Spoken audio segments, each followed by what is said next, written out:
Hola, anem a començar avui amb el tema 4 de la microcredencial universitària en ferramentes participatives per al desenvolupament comunitari, un tema referit al diagnòstic rural participatiu i altres abordatges de l'entorn social rural.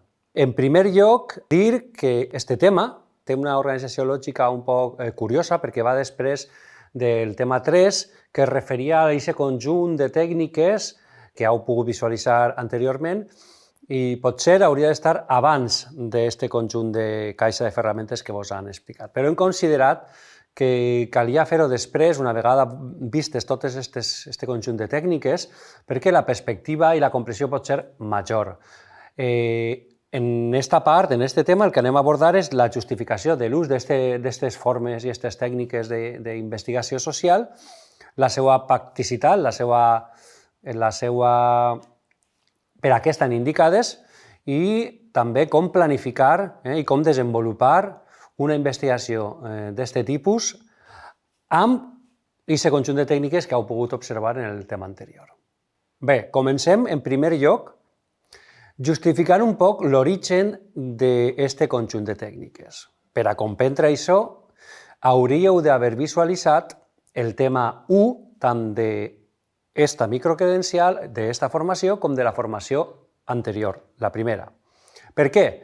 Perquè en aquest tema es desenvolupa la justificació de l'ús d'aquest tipus de tècniques. Es desenvolupa l'argument que explica com les tècniques van passant de ser distributives, estructurals i dialèctiques. Les distributives són, en general, l'enquesta, les estructurals són les entrevistes en profunditat, els grups de discussió, i finalment hi havia aquell grup de tècniques, que són les tècniques anomenades d'acció, en les que s'inclouen les tècniques, la metodologia que anem a donar ara.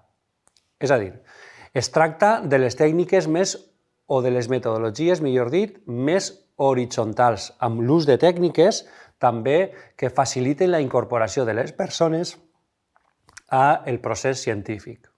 Això encadena perfectament amb el tema 2 d'esta formació, en el qual explicàvem que n'hi ha un conjunt de tècniques i de mètodes de caràcter més horitzontal que són també més democràtiques.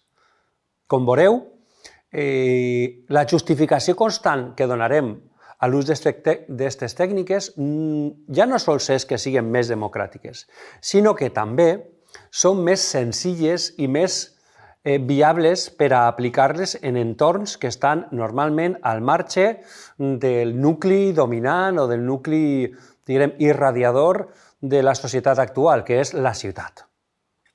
I no sols la ciutat, sinó el centre de la ciutat, perquè també els barris marginals de les ciutats tenen una situació pareguda a la que pateixen certes zones de l'àmbit rural, perquè estem fent ús de tècniques que s'adapten a les característiques de classes menys afavorides i de zones territorials també més bandejades, més marginades o més desafavorides. Què passa quan una zona, una regió o una classe social està més desafavorida del sistema imperant, del sistema actual? Que n'hi ha una dificultat per a la comprensió de les seues problemàtiques. I aquesta dificultat té un doble camí. La primera és que el món acadèmic, que normalment se situa en el centre del sistema, té greus dificultats per a comprendre quins són els problemes. Això ho hem vist també en el tema 2. Però l'altra vessant és que la pròpia comunitat rural té greus problemes per a comprendre també la seva situació, la seva problemàtica. Moltes vegades, per un problema d'urbanocentrisme que desenvolupa en urbanormativitat, que ja ho veurem ara mateix, la pròpia societat rural s'entén a ella mateixa baix uns paràmetres que tenen un origen, un caràcter i una definició absolutament urbanes. És a dir, no entenen quines són les seues problemàtiques perquè les claus d'enteniment, els llenguatges en què s'expressa la raó, són netament urbans. Estan condicionats absolutament per el paradigma urbanocèntric, en el que la ciutat en el que les persones que habiten en els centres de la ciutat, no en els centres diguem, físics, sinó en els centres de poder urbà, són les que marquen i determinen el llenguatge per a comprendre tota la societat. És un problema d'enteniment. Esta situació, esta realitat d'incomprensió, demanava metodologies alternatives si realment el que es volia és comprendre la problemàtica rural. No sempre passa que es vulgui comprendre aquesta problemàtica, perquè la situació d'injustícia, indefensió, desequilibri és incòmoda per a uns, però és còmoda per a altres, en realitat. I si entenem aquest element de que la pròpia societat rural pensa en paràmetres urbans, ens adonarem també que no sempre la societat rural o les classes desafavorides tenen o apliquen interès per poder comprendre's d'acord a altres claus que no siguin les urbanes, perquè existeix aquest fenomen de l'alienació, que passa en totes les classes i en totes les àrees. Bé, això a mesura que les societats es van democratitzant i que l'acadèmia també es va democratitzant, comença a trencar-se.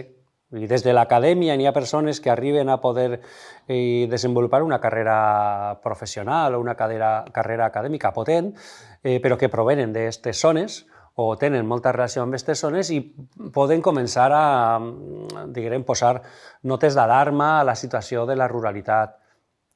Això, com després veurem, no ha passat primer en Europa, sinó que ha passat en altres zones del món amb problemàtiques molt més greus que les que tenim ací. I han tingut que desenvolupar, gràcies a aquesta part acadèmica i gràcies als propis moviments de protesta ruralistes o de classes marginades, han pogut advertir que faltava alguna cosa en les anàlisis, en les claus d'anàlisi, faltaven elements de comprensió de la pròpia realitat. Han pogut denunciar aquesta alienació i han pogut obligar o intentar instaurar o intentar potenciar noves formes de comprensió. Per què? Perquè resulta evident que les comunitats, una vegada entrem en aquesta era del liberalisme capitalista tan exacerbada, necessiten revisar les seves fórmules de desenvolupament i necessiten potenciar allò que es diu el desenvolupament amb els recursos dels que disposen, el desenvolupament endogen. Necessiten potenciar els seus recursos, potenciar les seues capacitats, sense esperar moltes vegades massa coses de l'exterior. En el món en el que vivim, del liberalisme més absolut, és cada vegada més patent que l'Estat està deixant el seu lliure albir a societats més o menys marginades, més o menys bandejades. Per tant, aquestes societats no tenen més remei que fer dues coses. Per un costat, procurar-se el desenvolupament amb els recursos que tenen i, per altre costat, adonar-se'n de la seva problemàtica i assenyalar culpables, entre altres el sistema, per tal de denunciar-lo. N'hi ha aquest doble camí de denúncia i espavilar-se d'alguna manera amb el que es té. Per a poder fer una cosa i l'altra, s'han hagut de desenvolupar tècniques d'autodiagnòstic, entre les quals està el diagnòstic rural participatiu, que és la metodologia que anem a treballar en aquest capítol. La veritat és que el tema del diagnòstic rural participatiu ha estat sobradament treballat per moltíssims autors i és un tema que en si no és massa complex. De fet, una de les seues virtuts és aquesta senzillesa d'aplicació. Nosaltres anem a fer una volta teòrica, un poquet de repàs, perquè la veritat és que ja ho hem fet en els temes anteriors, aquesta justificació un poc epistemològica i filosòfica de la raó d'aquestes tècniques i mètodes, però s'ha escrit molt sobre el tema del diagnòstic rural participatiu. N'hi ha gran quantitat de documents disponibles en la xarxa que podeu buscar. Nosaltres, per a elaborar aquest curs, hem inventat poc. Hem aplicat, bàsicament, 3 fonts bibliogràfiques, que són les que teniu ahí, però, sobretot, hem seguit un dels manuals més referenciats i més citats en aquesta matèria, que és el que teniu ahí. Diagnóstico Rural Participativo, una guia pràctica de Miguel Expósito Verdejo. Sobra dir que agraïm molt a aquest autor la creació d'aquesta obra, que ha sigut repetidament citada en tots els estudis i tots els treballs sobre diagnòstic rural participatiu, perquè és una eina molt útil. La teniu disponible a internet, però la tindreu també penjada com a material, l'enllaç com a material de repositori en el nostre curs. Vaig a repassar un poc el que diu ell, afegint notes meues i complementàries sobre la nostra pròpia experiència que poden resultar útils i il·lustratives per al que està explicant. Evidentment, també afegiré punts nous o punts propis, o comentaré i obviaré punts que sent de Verdejo no m'han semblat adequats o oportuns per a la realitat en la que estem ací. Teniu en compte que este manual és ja una miqueta antic i és molt aplicat o està dissenyat per a un escenari que és el llatinoamericà.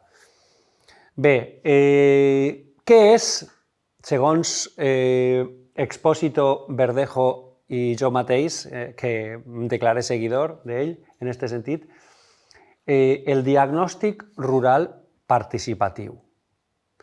El primer que he de dir és que és una metodologia de diagnosi, és a dir, és un camí amb un conjunt de tècniques associades que serveix bàsicament per a autoconèixer-se, per a diagnosticar-se. I això d'autoconèixer-se o autodiagnosticar-se implica que siga un instrument de caràcter comunitari, com diu ahí. És a dir, no sols és un instrument de diagnosi, sinó que és un instrument de diagnosi en mans o protagonitzat per la pròpia comunitat que s'està diagnosticant. I què és ella la que realitza la diagnosi? No és que vinga un grup d'investigadors o d'investigadores que faci una diagnosi per a la comunitat. No se tracta d'això. Es tracta de que la pròpia comunitat siga la que realitza aquesta diagnosi. Per a què? Com diu ahí, per a procurar una reflexió comuna, comunitària, de la realitat i, per tant, dels problemes que n'hi ha en la comunitat, que està orientada no sols a la lamentació, òbviament, sinó a l'acció, a trobar solucions als problemes que han motivat o que han cridat a aquest treball d'autoreflexió. Per tant, així n'hi ha un conjunt de claus. Un diagnòstic rural participatiu no és un exercici que pugui fer un estat, és un exercici que pot fer una comunitat d'un tamany més o menys controlable, on les persones més o menys es coneixen, que té unes dimensions controlables per a l'equip i per a la pròpia comunitat, que té consciència de ser comunitat. Els estats, els governs regionals, etc., no poden usar aquest conjunt de tècniques per a fer una anàlisi i una reflexió, perquè tenen altres, són instruments, són institucions de poder i tenen altres ferramentes, com les tècniques quantitatives o el conjunt de tècniques que vos van comentar en el seu dia i en el seu curs de caràcter estructural. Esta metodologia, amb el seu conjunt de tècniques, són dissenyades per a les comunitats d'un caràcter més o menys xicotet. Es tracta en el seu nom indica que és un diagnòstic rural participatiu, DRP, però cal tindre en compte que és aplicable, està generat en el món rural, però és aplicable perfectament a les comunitats urbanes. Sobra dir així que la definició de rural i urbà sempre és una definició sempre en tensió, no està clar exactament què és rural i què és urbà. Hi ha molts criteris per a diferenciar-los, tothom sembla que ho té clar, però realment les distincions són totes molt discutibles. En aquest cas, podríem afirmar que la tècnica del diagnòstic rural participatiu podria reanomenar-se com a tècnica del diagnòstic participatiu per a comunitats, diguem, amb problemes, en general. El que passa és que les característiques de les comunitats rurals, que tenen un tamany més o menys menut, que són comunitats més o menys conscients de la seva identitat, són molt adequades. Quina és la mecànica? En general, després entrarem al detall, però ara, en aquesta fase de l'explicació, anem a treballar a grans trets quina és la mecànica en general de funcionament d'aquesta dinàmica. Com tenim en el tema 2 explicat, és una tècnica que es basa fonamentalment en dues qüestions. La primera és el recurs als sabers populars de la comunitat, als que es dona un valor central en les dinàmiques. Són aquests coneixements els que constitueixen la base de la diagnosi.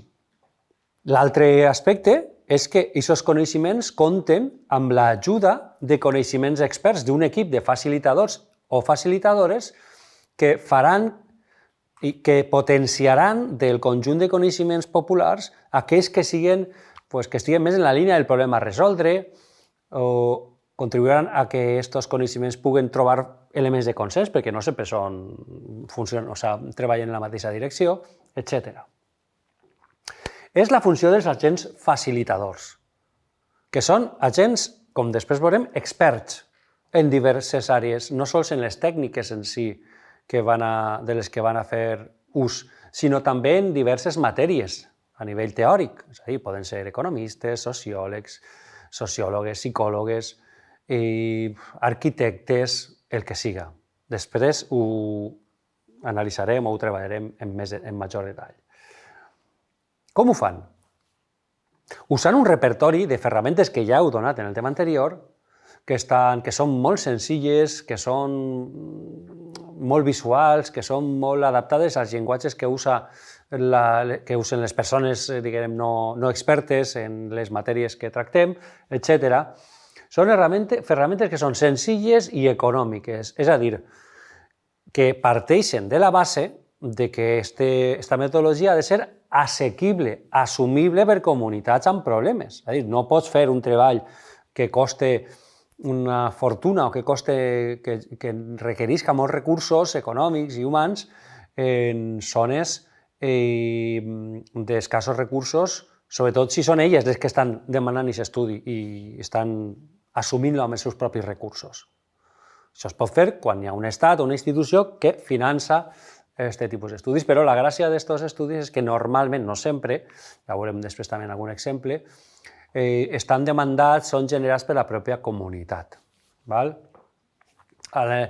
Tot això, tota aquesta mecànica condueix també a una tipologia de diagnosi, que no sols es basa en efectuar un diagnòstic, com bé diu l'expressió diagnosi, en efectuar un tipus de diagnòstic, sinó que tant en el seu camí com en els seus resultats el que s'espera que generen és un conjunt d'accions. Són tècniques que entren dins d'allò que diem investigació, acció, participació. És a dir, tècniques que el que estan estimulant és que la comunitat es posi en marxa, que prenga consciència i actuï en conseqüència, en la mesura que puga. Una de les fases d'aquests treballs, com després veurem, és analitzar les capacitats que té la comunitat de transformar la seva situació. No sempre es compta amb capacitats, per tant, com hem dit, a la fase final s'ha de fer una selecció un poc de possibilitats i de viabilitat de les propostes de solució que n'hi ha. Com es genera aquesta metodologia des del punt de vista històric? Bé, el primer que hem de dir és que estem davant d'una metodologia, una forma de comprendre la comunitat que, sorpresa, no té origen europeu.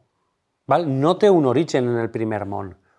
Precisament l'origen d'aquestes tècniques són els països, sobretot amb comunitats que tenen greus problemes de desenvolupament. Són comunitats en Àfrica i en Amèrica Llatina que generen tècniques, fórmules d'autocomprensió, d'autoanàlisi per a superar una sèrie de problemes que temen, que prèviament han identificat.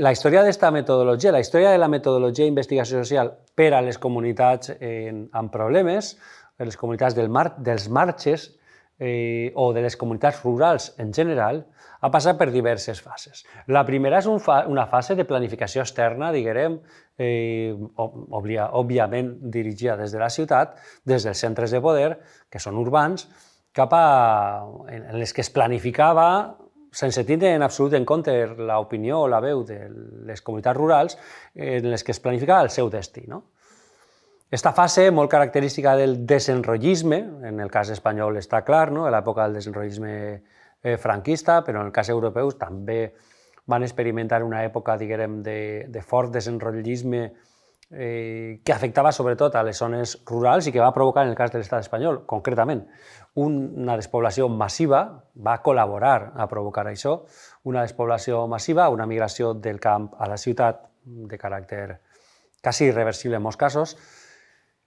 Es va passar d'esta fase, ja dic, es va passar a una altra en la que les pròpies comunitats i algunes persones investigadores van detectar que estava fent-se política, estaven aplicant-se polítiques a unes comunitats que no podien obrir, que no tenien pràcticament dret a opinar. Aquestes pròpies comunitats van reivindicar, i part acadèmica va reivindicar i part política també, i va canviar-se un poc el prisma, no?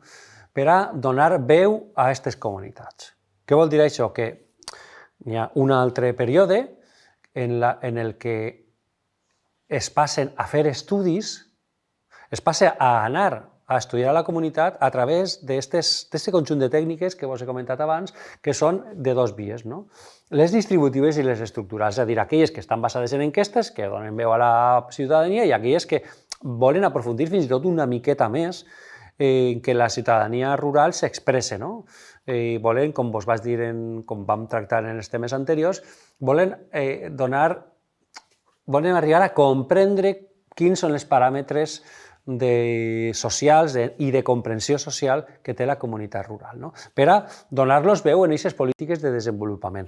També cal dir que això respon també a una evolució internacional, no? D'estats que tenen un caràcter més planificador, més fort, a moments en què aquests estats, aquesta concepció de l'estat com a ens planificador, molt característica de l'estat de benestar, va decaent en favor de visions més liberals que busquen d'alguna manera que els individus i els territoris espavilen una miqueta per el seu compte. Aquesta època és en la que sorgeixen les agències de desenvolupament local, i el desenvolupament local comença a tindre força baix la perspectiva de que els territoris i les persones han d'espavilar-se, perquè de l'Estat es pot esperar poques polítiques, diguem, que afecten. Això té un costat negatiu, que és aquesta mena de desprotecció, podríem dir, si em permet, i el costat positiu és que es generen i comencen a fer-se preguntes als propis territoris, no? Què hem de fer? Cap a on hem d'anar? I això condueix a això, a una primera fase en la que s'investiga la societat rural, se li dona veu a la societat rural, però sols això. Què vull dir amb sols això? Vull dir que n'hi ha una època que tots hem experimentat, fins i tot del nostre punt de vista vital, quan ens hem dedicat a estudiar la ruralitat, i és que la ruralitat, o les persones que habiten el rural, totes estan bastant cansades i estan bastant decebudes amb aquest període històric que ha hagut d'investigació màxima de la ruralitat. N'hi havia estudis de tot tipus. Hi havia molta generació, molta producció d'informació que afectava la ruralitat, però poca d'ella, molt poca d'ella, tenia efectes reals en la ruralitat. Era una informació que es pot qualificar, i obrir cometes, com a extractivista, en el sentit que agafava informació rural, la incorporava a aquests cervells o a aquests centres decisoris urbans, però no tenia cap, o tenia molts pocs efectes en la ruralitat. Clar, això generava també una inquietud en la ruralitat. Generava, entre altres coses, per dues coses. Una, perquè la ruralitat ja sap que s'està treballant, s'està estudiant sobre ella, ja ho sap perquè ha sigut entrevistada, ha sigut consultada, ha participat en processos, i dos, se n'adona que no li està arribant aquesta informació i que, encara que ha participat en aquestes investigacions, no ha rebut un retorn ni en polítiques concretes, ni tan sols, en alguns casos, amb els documents propis que ha generat el procés d'investigador. Les oficines estatals, governamentals i de l'administració pública estan plenes, tenen calaixos plens d'estudis que no han tingut pràcticament cap efecte i que han generat certes expectatives en la població. Això fa ineludiblement necessari, genera la necessitat en les comunitats d'exigir un altre tipus d'investigació. Una investigació que tingui un caràcter més participatiu, en la que ells tinguen més protagonisme, ells i elles tinguen més protagonisme no sols en la fase de consulta, sinó també en la fase d'anàlisi i en la fase de redacció i execució o de planificació, millor dit. I això, i per a això, millor dit, s'han, diguem, generat aquest conjunt de tècniques per a basar-les en un diàleg real entre aquest personal investigador i aquesta comunitat que està sent investigada i que vol ser també la protagonista de la investigació. Les pròpies comunitats exigeixen dret a participar d'aquest procés d'investigació. És una dinàmica que exigeixen les comunitats, però també és una dinàmica que, com vaig dir en el curs anterior, en el tema anterior donat per mi, està sent demandada per la societat en general. Les pròpies institucions europees, el propi Ministeri d'Universitats així, està potenciant allò que es diu ciència, allò que es coneix com a ciència ciutadana en el sentit que s'ha detectat un allunyament de la població respecte a l'activitat científica, en el sentit que, com podreu veure en la vostra vida quotidiana, els missatges acientífics, anticientífics, cada vegada tenen més pes en aquesta societat. Entre altres coses, aquesta desafecció obeeix a aquesta allunyania, a aquest allunyament del treball científic respecte als interessos de la població o als llenguatges de la població. Bé, aquestes tècniques, entre altres coses, que formen part també d'allò que es diu ciència ciutadana, procuren justament trencar amb això. Procuren fer que la ciència estiga al servei directament de les comunitats afectades per problemes. Són elles les protagonistes. Es basen, per tant, d'unes tècniques que estan basades en el diàleg, com després veurem més tranquil·lament. Quan dic ahir en el segon punt col·lapse, em referís a col·lapse d'estudis, caixons plens d'estudis, ingents conjunts de dades que són poc digeribles i que al final generen això un col·lapse tant en les poblacions estudiades com en les pròpies acadèmies. La gent està un poc farta de que l'estudien. Necessita posseir la ferramenta d'estudi per emprendre accions, perquè recordeu una cosa que estem intentant repetir sempre en aquestes tècniques, després ho veurem també millor, no sols compta el resultat, sinó que compta sobretot el camí. Dintre de la història, i per què es generen aquest tipus de tècniques, hem parlat d'aquests períodes que han portat a que a alguns llocs abans, a alguns llocs després, així després, en Amèrica Llatina abans, la major part d'aquests treballs que us he indicat en la bibliografia i la major part de tots aquests treballs que trobareu en internet i en els repositoris es refereixen a Llatinoamèrica, els que estan en castellà, després en altres idiomes es refereixen a altres zones del món, però d'Europa n'hi ha menys material, obeeixen a un principi lògic, i és això que vos dic, que la comunitat s'estudia a ella mateixa, de la base a la base, no de la base a dalt o de dalt a la base, de la base a la base. Basada en el coneixement comunitari, que és en el que es basa aquest diàleg de sabers que vos he dit, que després treballarem un poc més. I a nivell teòric es basa en un llibre que va tenir molt d'impacte en l'època de Paulo Freire, que es diu La pedagogia de l'oprimit, del 68, que marca un punt d'inflexió en aquest sentit, que és el que desvela la capacitat que tenen les persones i els sabers populars d'advertir i d'adonar-se de la seva pròpia realitat. De vegades no calen coneixements massa experts per a comprendre una situació, calen metodologies que eliminen el prejudici o que minimitzen el prejudici, que minimitzen aquest sentit comú que fa assumir coses com a naturals. A nivell pedagògic n'hi ha tota una línia de treball, però també a nivell d'investigació social aplicada n'hi ha una altra línia, relacionada amb l'anterior, basada en això. I com us he dit abans, està generada a l'Àfrica, a l'Índia i també, no ho diu ahir, a Llatinoamèrica, on ha tingut una gran profusió i ús. És veritat que moltes vegades aquest conjunt de tècniques confonen a vegades rural amb agrari, però comprendreu també que en molts llocs del món, per exemple en estos, el rural i l'agrari estan molt vinculats. En el nostre cas, no tant. Aquí rural i agrari són dues coses que són diferents. En aquests països que estan usant aquestes tècniques, Àfrica, no ho he dit, però la Índia i Llatinoamèrica, encara n'hi ha una gran vinculació. Per tant, estan molt dedicades aquestes tècniques a analitzar un poc inclús els problemes agraris, no? Els problemes productius, etc. També són útils. Així anem a orientar-les cap a un altre costat. ¿Vale? I després en l'exemple veureu com se poden orientar també al sistema productiu. En general, no té per què ser l'agrari, dependrà de quina siga la comunitat. Quines característiques té la seva metodologia? També ràpidament. La primera, que ja hem apuntat abans, és la seva rapidesa. De fet, un poc en l'evolució d'aquestes tècniques, n'hi ha una altra tècnica de diagnosi que es diu diagnòstic rural ràpid o ràpid rural, que es basa justament en diagnòstics que es poden fer d'una manera molt senzilla i molt ràpida. Ha tingut alguna discussió, ha tingut alguna... Diguem que n'hi ha cert consens que el diagnòstic rural participatiu és més horitzontal i més útil que el diagnòstic rural ràpid, i per tant anem a centrar-nos en aquesta metodologia, però hem de tenir en compte que són tècniques, que són processos que són relativament ràpids, que no necessiten d'estar ahí anys fent això, sinó que són petites accions de 2-3 hores o dinàmiques de, depèn, no vaig a dir així el patró d'hores, però que solen ser molt assumibles des del punt de vista temporal. També són molt assumibles des del punt de vista de la seva complexitat. Són tècniques que són senzilles, les heu vist en el tema anterior. Són tècniques que també són econòmiques.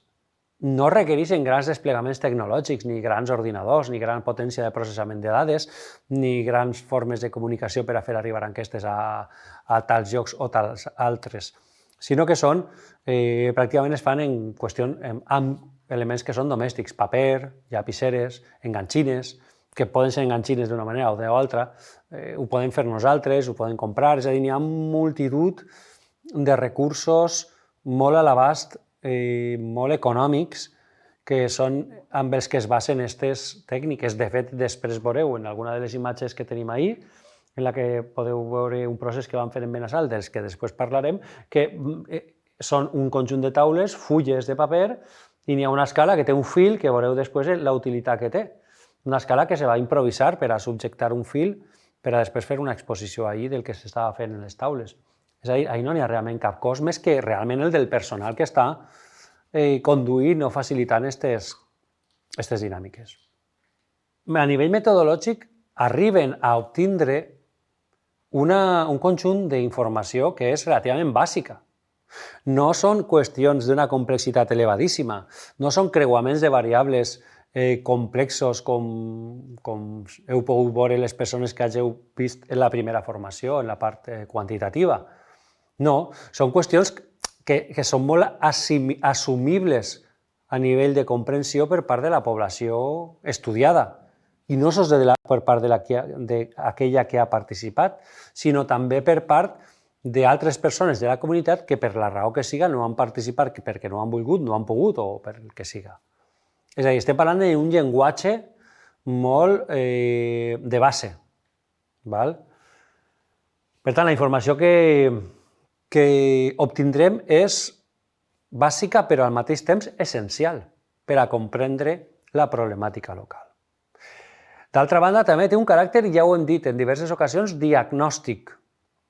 És a dir, és com quan anem al metge, hi ha un conjunt d'informacions que a ell li serveixen per a determinar una malaltia, diagnosticar una malaltia o determinar què és una altra malaltia, fer un altre tipus de diagnòstic.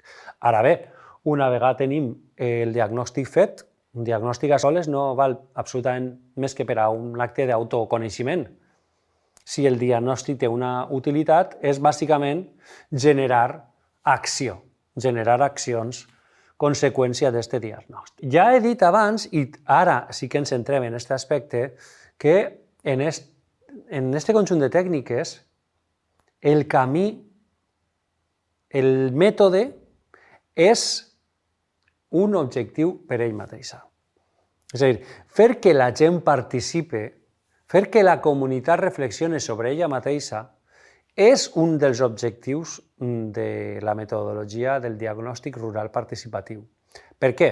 Perquè el propi fet de que les persones dialoguen, la pròpia situació generada que és una situació, òbviament, artificial, però que es basa en la normalitat de la relació de les persones i dels diàlegs que es poden generar entre elles, tot i que està assistit per persones facilitadores, genera formes noves de pensar-se, formes noves de pensar la comunitat. La diferència que n'hi ha entre un diagnòstic rural participatiu, i perdoneu la banalitat, però és per a que s'entenga, i una conversa de bar, és que la conversa de bar no està dirigida per personal tècnic especialitzat i que la conversa de bar abunda en els prejudicis que n'hi ha en la comunitat. Es reprodueix de manera augmentada. El conjunt de tècniques que vos han explicat les meves companyes en el tema anterior, el que estan fent és trencar amb tot aquest conjunt de prejudicis. Estan intentant donar veu a totes les persones de la comunitat i no al més gallito del bar, per dir-ho d'alguna forma.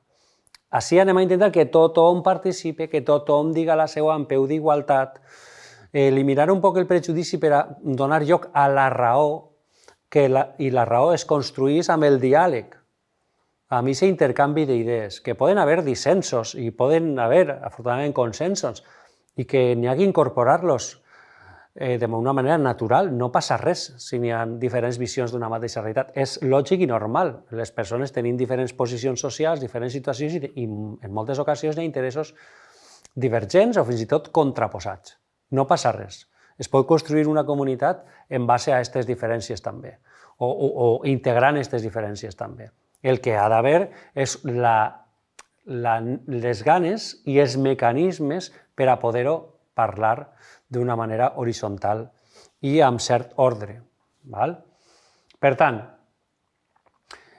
la pròpia realització del procés d'investigació participatiu transforma la ment o la percepció de la realitat de la comunitat que participa, de forma directa en les persones que estan implicades i de forma indirecta en aquelles persones de la comunitat que no havent participat sí que van a rebre aquests inputs i aquesta manera diferent de veure la pròpia comunitat. Van a veure què s'està fent, que n'hi ha persones xerrant, que a vegades han sigut persones que han tingut algun enfrontament i que ara estan parlant amigablement,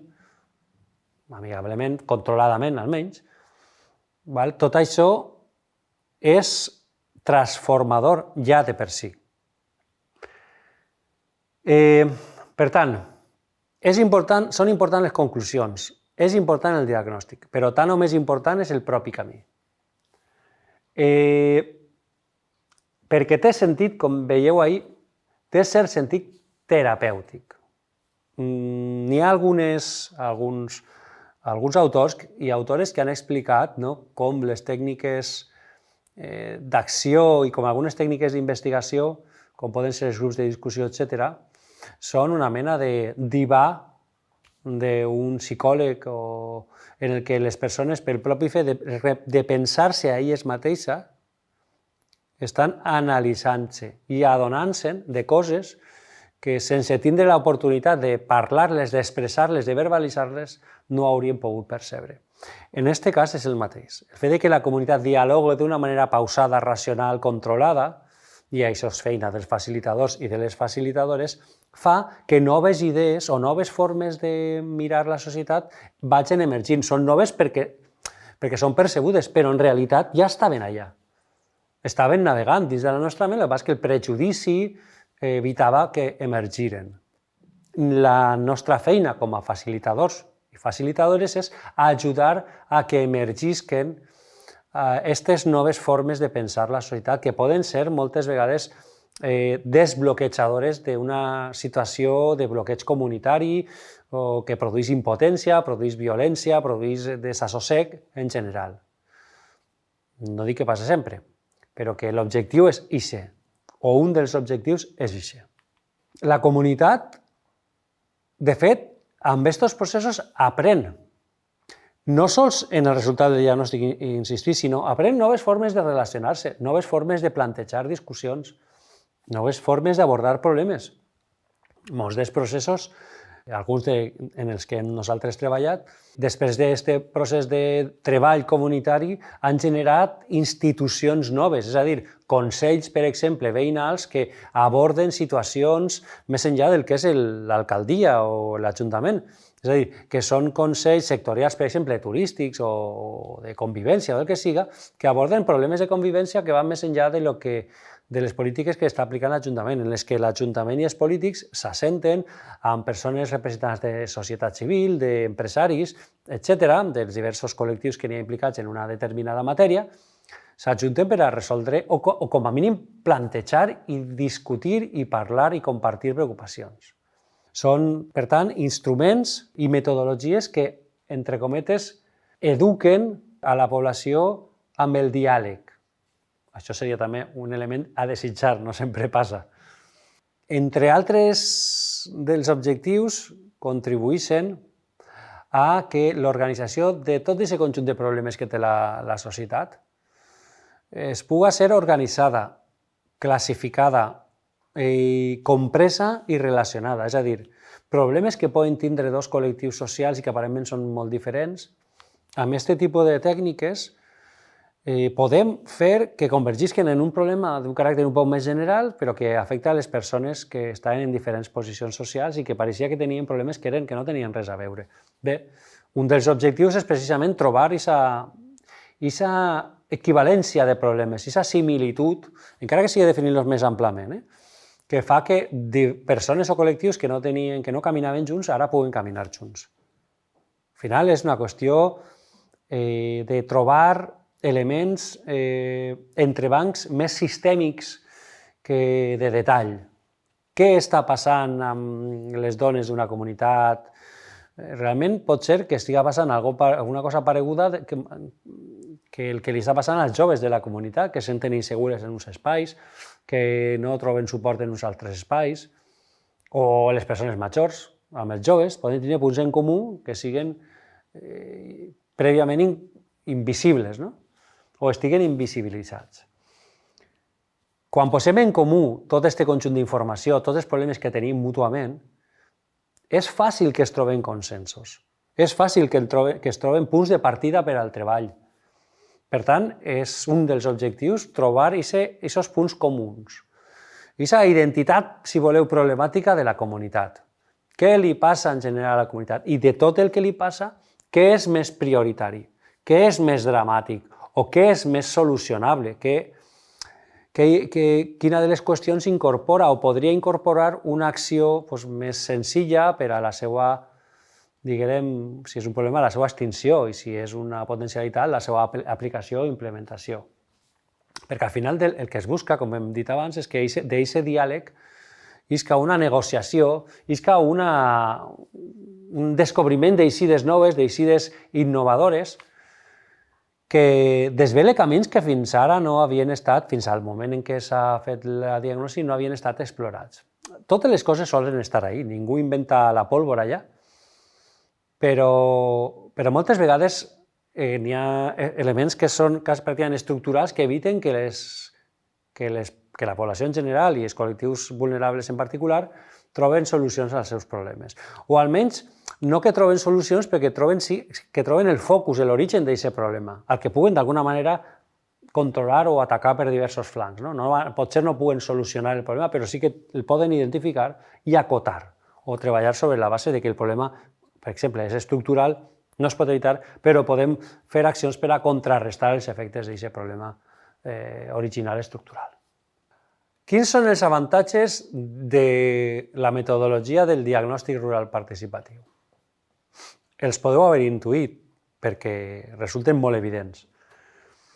La primera és que està basada en allò que hem dit ja en el tema anterior del diàleg de sabers. Diàleg de sabers entre principalment el conjunt de persones que formen part de la comunitat, formada per diversos col·lectius amb diversos interessos, de vegades fins i tot antagònics, de vegades potencialment còmplices, i, per altra banda, el saber dels experts, de les persones expertes, que poden ser, ja vos he dit, arquitectes, sociòlogues, psicòlegs, geògrafs. Tot aquest tipus de persones en aquests processos han de convergir, han de dialogar. Si bé el protagonisme és de les comunitats, les persones expertes aporten els seus coneixements, òbviament. No sols això, no sols en la pròpia acció, sinó en la preparació de les accions, com després veurem. Per a preparar un diagnòstic rural participatiu, les persones expertes han d'haver investigat la comunitat, han d'haver incorporat un poc en la prèvia gran part de la informació trobada o que han analitzat i han sintetitzat per a fer-la, diguem, adient a les capacitats de les persones, dels diferents tipus de persones que poden participar en aquests processos. Per tant, en principi, tenim aquests dos elements. Diàleg entre persones expertes tècniques i la comunitat i diàleg dintre de la pròpia comunitat. La pròpia comunitat intercanvia coneixements, dialoga, per a produir en general un autoconeixement, una mena d'autodiagnosi, un procés d'autoreflexió o de reflexivitat, si voleu, en el que la pròpia comunitat se mira a ella mateixa, se mira en un espill, però ho fa amb uns ulls, diguem, oberts a la comprensió, no negats a l'acceptació, sinó oberts a la comprensió. I ja ho he dit, i resulta molt important, és un procés de caràcter multisectorial. No sols la comunitat dialoga, sinó que hem de forçar, hem d'estimular que els diversos col·lectius que formen part de la comunitat entren al joc. És difícil que una comunitat pugui trobar solucions si col·lectius que són centrals no col·laboren o una part importantíssima de la població agrupada en diversos col·lectius no col·laboren, no formen part de la diagnosi. Serà difícil trobar solucions, però és que serà difícil analitzar-les si no està gran part de la comunitat implicada. Quan tractem la matèria turística, que és la foto que teniu ahí, ha de formar part d'aquest diagnòstic tant l'empresariat turístic, com òbviament les autoritats i els tècnics en turisme municipals, però també persones que poden resultar molestades o afectades pel turisme, com els propis residents, les persones joves, el sector comercial. Tots aquests sectors han de veure's recollits, han de veure's com a part del procés, perquè si no pot generar fins i tot una reactivitat al procés. És a dir, es tracta de posar en contacte col·lectius i sectors socials, inclús capes socials. I això, en realitat, com dic, és un avantatge. És un avantatge perquè la tècnica està molt predisposada i molt dissenyada per a això. Per tant, diàleg entre diferents tipus de coneixement, coneixements experts, coneixements comunals, comunitaris, sabers populars. Ens permet també intercanviar informació dintre de la comunitat, tant dintre dels grups participants com entre el grup i per el propi llenguatge que s'usa a la resta de comunitat. Es permet autoconeixement de la comunitat i es permet incorporar diversos sectors i posar-los a dialogar. També resulta una bona tècnica en quant a la percepció de les desigualtats de gènere. Tingueu en compte també que les dones normalment solen ser molt proactives en aquests processos i solen tindre, per la nostra experiència, solen tindre més voluntat de col·laborar en aquests processos que els homes, per tant tenen una presència una mica major per la nostra pròpia experiència. I això implica també que les seues problemàtiques i la seva visió estiguen presents, com a mínim, sempre en els diagnòstics. Per tant, és una bona tècnica. Cal tindre en compte també que en aquests espais en què es controlen d'alguna manera les persones que tenen molta tendència a xerrar o que són molt líders o que tenen una posició social molt alta que fa que els seus discursos tinguin una mena de halo de veritat, doncs en aquestes tècniques d'alguna manera s'intenta cancel·lar això i se dona veu a totes les paraules en peu d'igualtat. Per tant, en aquest escenari, que és un artifici, òbviament, les problemàtiques de les dones i d'altres col·lectius oprimits tenen un pes i una presència important. Són tècniques que tenen aquest avantatge, no? Un altre dels avantatges és que és molt horitzontal i molt plural. Aquí no cal tindre carrera per a opinar de totes aquestes coses que estem parlant, carrera en sentit d'estudis superiors, etc. Així, qualsevol persona pot parlar. A qualsevol persona se li poden ocorrir idees i pot expressar-les. Hem de procurar que això passi, de fet. I és plural perquè gràcies a aquestes tècniques podem donar veu a molts tipus de perfil. Individual, no sols el col·lectiu, que ja ho hem tractat abans, sinó també a l'individual. Persones joves, persones majors, persones amb problemes de mobilitat, persones que tenen un caràcter, si voleu, més antisocial, o no podem inclús arribar a poder-les convèncer per a que formen part d'aquestes dinàmiques, etc. I com he dit, un altre dels avantatges són que la perspectiva és local. Són processos locals, per tant, el que ahí preval és una perspectiva local, tot i que en el conjunt d'experts que us he dit que s'ha d'incorporar com a facilitadors, etc., o com a preparadors de la dinàmica, està bé també que n'hi hagi persones que siguin de fora. Per què? Perquè la perspectiva trenca amb aquesta espècie de visió viciada, endogàmica o prejudicial, no? O plena de prejudicis que tenim les persones que som d'un territori. No? Si incorporem persones de fora, podem intentar ampliar les visions, no? I desatascar certes dinàmiques, diguem, vicioses de pensament, no? En el sentit que així en aquest poble són molt roïns, són molt no sé què, o són molt poc participatius. Una persona que ve de fora perfectament el que pot dir, com que sou poc participatius? Jo estic veient en comparació d'altres pobles que sou molt participatius. Heu pensat que la participació també és netejar el carrer, la part de carrer de davant de casa? Doncs no ho havíem pensat així, etc. Això ens ha passat. I bé, com he dit, un altre dels avantatges és que el procés té validesa per ell mateixa. Sols el fet d'intentar-ho o de començar a treballar ja té un valor en si mateix. Nosaltres ho hem experimentat de primera mà i és cert que hi ha molt poca reactivitat, quan el procés està mínimament ben fet, n'hi ha molt poca reactivitat i n'hi ha certa acceptació de que almenys la gent està treballant pel poble. Trauran unes conclusions o altres, però la població en general accepta que n'hi ha un conjunt de persones que estan perdent temps de la seva vida, destinant temps de la seva vida a construir, definir, treballar per un poble millor. I això té una importància molt gran perquè dona una legitimitat també al que ahir s'està parlant. Quins són alguns dels requisits que té qualsevol procés de diagnòstic rural participatiu, especialment en el nostre territori? El primer és que no podem emprendre un d'aquests processos sense tindre un mínim suport de les autoritats locals i dels líders comunitaris. Es podria fer, però és molt complicat.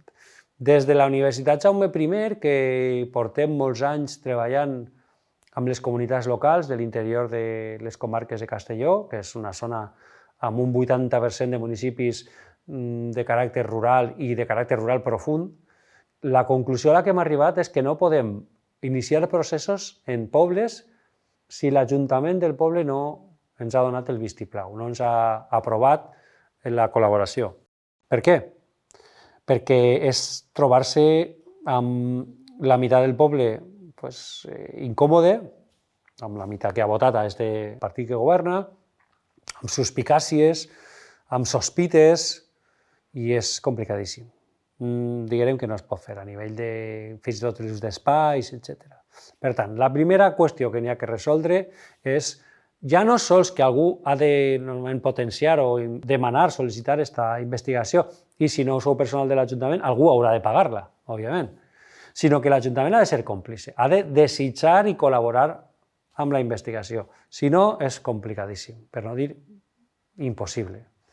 I també cal comptar, òbviament, amb el suport dels líders locals. Els líders locals vol dir que són persones que haurem d'haver convençut per a que s'incorporen al projecte com a persones que ens obriran les portes i ens prescriuran, ens parlaran bé de nosaltres amb la resta de la població.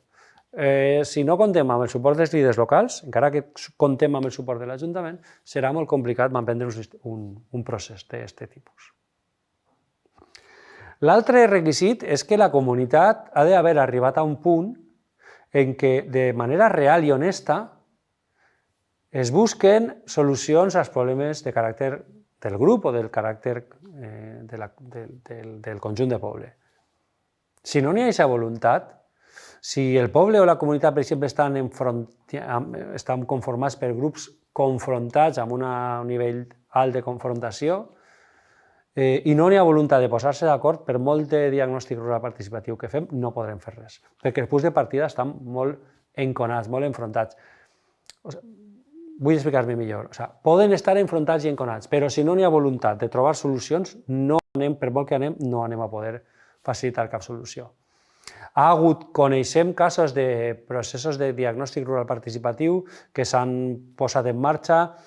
Per exemple, quan un parc natural ha entrat en conflicte amb els agricultors de la zona, s'han posat en marxa aquest tipus de tècniques per a trobar solucions. L'enfrontament era important inicialment, però la voluntat també era important per a posar-se d'acord. I efectivament aquests processos van aconseguir que n'hi haguera acords, però partien de la base que la voluntat era la de posar-se d'acord, per molt que les posicions foren oposades i molt oposades. Per tant, ha d'haver una voluntat real de recerca de solució, de trobar, de buscar i trobar solucions. I l'altre és que ha d'estar planificat, concebut, el DRP, Diagnòstic Rural Participatiu, enfocat cap a la comunitat. Jo diria més, des de la comunitat. És a dir, no pot ser que algú diga vaig a fer un DRP d'esta comunitat perquè sí, perquè soc un grup d'investigació que vull posar en pràctica aquesta tècnica i au. No, ha de ser que la comunitat l'haja mínimament requerit, que la comunitat siga la que voluntàriament vol rebre una d'aquestes metodologies dinàmiques, etc. Per tant, s'ha d'enfocar tot el treball cap a la comunitat en el sentit que van a ser receptors i demandadors d'aquest tipus d'estudi. El DRP no és per a fer un informe i pujar-lo a alguna plataforma o a alguna institució, no. El DRP està enfocat a que el resultat estigui en mans de la pròpia comunitat. Ella és i ha de ser la protagonista i la destinatària. Si no, el que farem no serà un diagnòstic rural participatiu, serà un altre tipus de tècnica i tindrà els efectes que tindrà, però no serà aquesta. Quines són les claus a l'hora d'afrontar un diagnòstic rural participatiu en una comunitat? La primera és que hem de tractar de recol·lectar, atraure i fer emergir el major nombre possible de visions que existisquen en la comunitat. Hem de fer emergir aquestes sensibilitats diferents de les comunitats, de les diferents posicions socials, però també dels diferents grups d'interès que n'hi ha, per exemple, dels comerciants, dels empresaris hotelers, de les persones joves, de les persones majors, de les institucions, però també de grups que fins i tot podríem dir que tenien poc a veure, no? Per exemple, un grup d'excursionistes, o de les persones que estan en el món taurí, de les persones que estan en el món de la festa. Clar, aparentment tot això té una vinculació amb el turisme parcial, però tot afecta a la comunitat. I a més, en cas del turisme, el turisme és un fenomen global que afecta a totes les esferes socials, però bueno, qualsevol altre fenomen seria vàlid igual.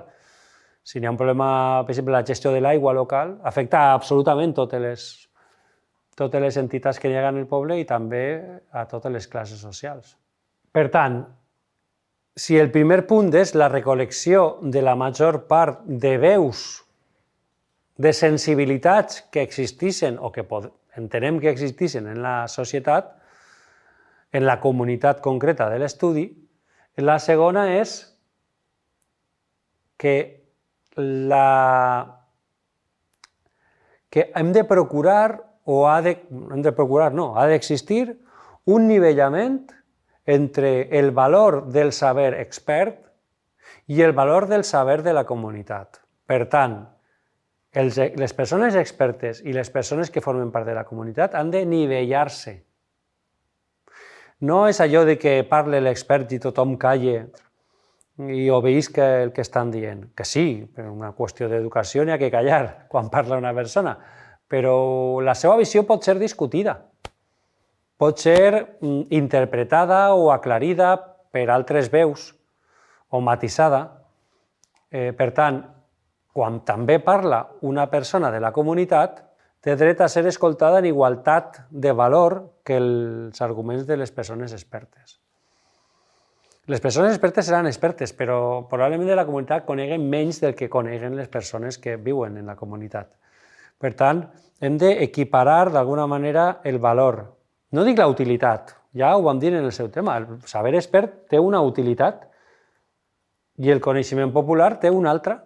Cada una d'elles serà aplicable a un entorn diferent, però en aquests moments han de dialogar. I per a dialogar ha d'haver respecte, hi ha d'haver equiparació de valors. Per tant, aquest anivellament entre el rol de l'investigador i el rol de la comunitat va acompanyat d'un reconeixement del valor dels sabers locals comunitaris. És evident. De fet, una de les conseqüències i dels mecanismes que s'usen en aquest tipus de tècniques és promoure el fet que les persones opinen sobre temes i promoure que aquest saber popular emergisca. Perquè d'ahir les persones expertes en diverses matèries poden treure moltíssimes conclusions, poden treure moltíssima informació per a després analitzar amb els seus mecanismes experts el que està passant en una determinada zona o àrea o camp de treball o el que siga. En quart lloc, direm que una de les claus també és que és una ferramenta de comunicació. Què vol dir això? Que el propi mètode, el propi instrument del DRP, és sobretot un instrument per a que la comunitat parli, per a que la comunitat es comunique, tant amb ella, perquè intercanvia coneixements, com amb la resta del món. Perquè el que isca d'ahir serà un document o uns materials que tindran un valor per a la comunitat, però també per a l'exterior, perquè faran referència a unes demandes que té la comunitat, a unes problemàtiques que té la comunitat, i d'això probablement s'encarregarà la part experta. A continuació, anem a abordar quins són els principis del diagnòstic rural participatiu, que són els elements a tindre en compte de caràcter essencial quan el repte és afrontar un diagnòstic rural participatiu. El primer dels principis, el respecte. Hem insistit anteriorment, però ara ens detenim a tractar aquest punt. Respecte vol dir respecte a la cultura local, respecte a les persones a nivell individual. Les persones tècniques que anem a gestionar un diagnòstic rural participatiu hem de partir de la base del valor de la cultura local, del saber local i de que allò que diuen les persones del lloc té també el mateix valor. Les persones, per tant, que estan participant en el nostre procés són, entre cometes, sagrades. Sabem tots i totes que n'hi ha persones de tot tipus i que algunes resulten més útils per a aquests processos que altres, però la nostra feina és intentar que les persones que estan més callades o que no solen parlar puguen fer-ho i que aquelles persones que parlen massa puguen controlar-se i que aquelles persones que tenen una actitud un poc més agressiva o poc constructiva puguen també ser d'alguna manera a poc bandejades. És la feina del facilitador. Bàsicament, el respecte a les persones, especialment aquelles persones que solen parlar menys o que socialment, en els àmbits social ordinari, no en l'artifici que estem muntant, tinguen menys facilitat de parla o menys capacitat de transmissió de les seues idees. Per tant, s'ha de posar en valor, respecte a la cultura local, posar en valor la saviesa de les persones.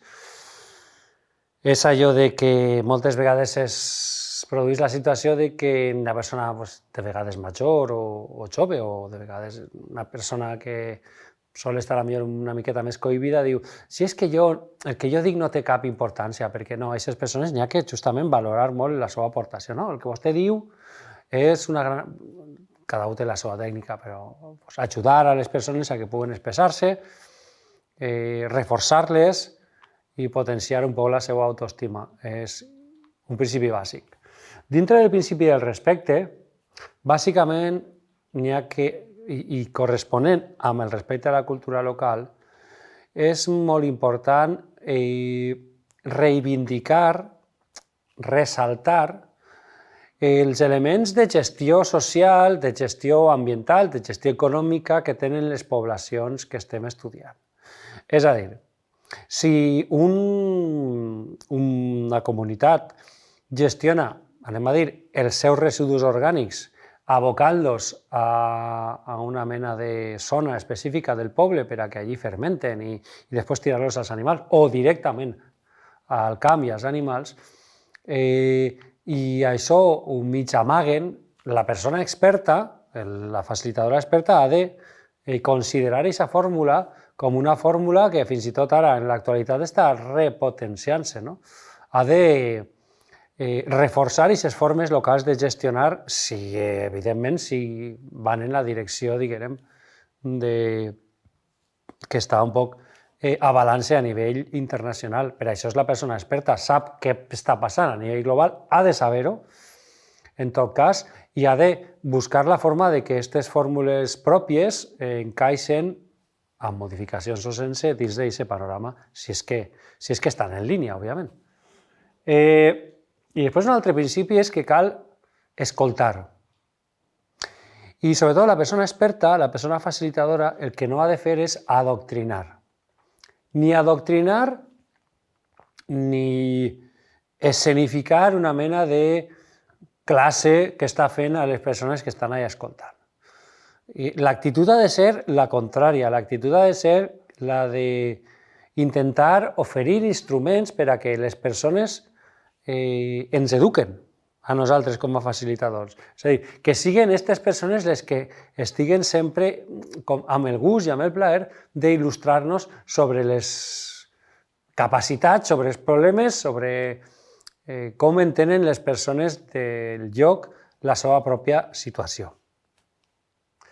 Per tant, bandegem discursos il·lustres, bandegem doctrines o adoctrinaments i bandegem actituds prepotents.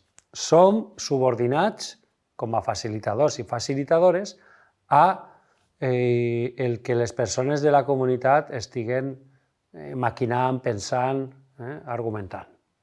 El segon principi és la diversitat. No podem fer un procés de diagnòstic rural participatiu sense tindre en compte i incloure a tot el ventall de possibilitats que n'hi ha en el territori. Em referís a possibilitats socials, és a dir, diversitat de grups, diversitat de classes socials, diversitat de col·lectius. Per què? Perquè bàsicament esperem que d'ells isquen confluències, perquè entre totes poden aportar-se moltes idees mútuament. Parlem de que, ho he dit abans, de que una perspectiva sobre un problema d'un col·lectiu, al final del que es tracta és de que entre totes aquestes mirades puguem trobar camins compartits. És la clau. No podem anar a tots els llocs amb aquests camins. Hem de seleccionar el destí i, per tant, hem de prioritzar. Però totes les veus han de veure's reconegudes i han d'haver pogut aportar una miqueta, una pedreta a l'empedrat global d'aquest camí que anem a seguir com a comunitat. No incloure a un col·lectiu pot generar, a més, reactivitat.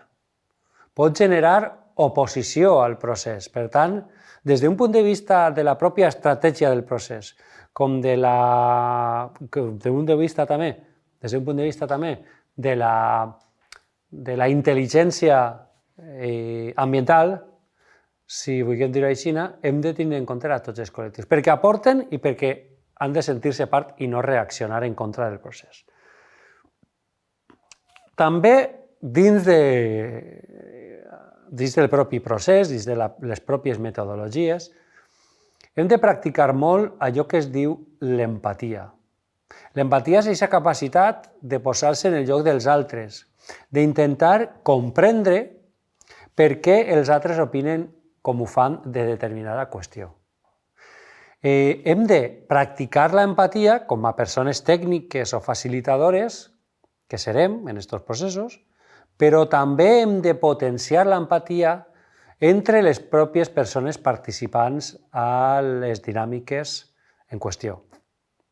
L'empatia és un instrument bàsic, és un instrument imprescindible. Sense ella no podem practicar el diagnòstic rural participatiu.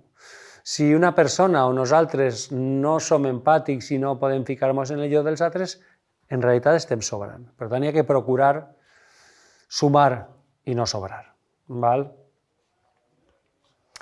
També és cert que una cosa és l'empatia i l'altra la ceguera.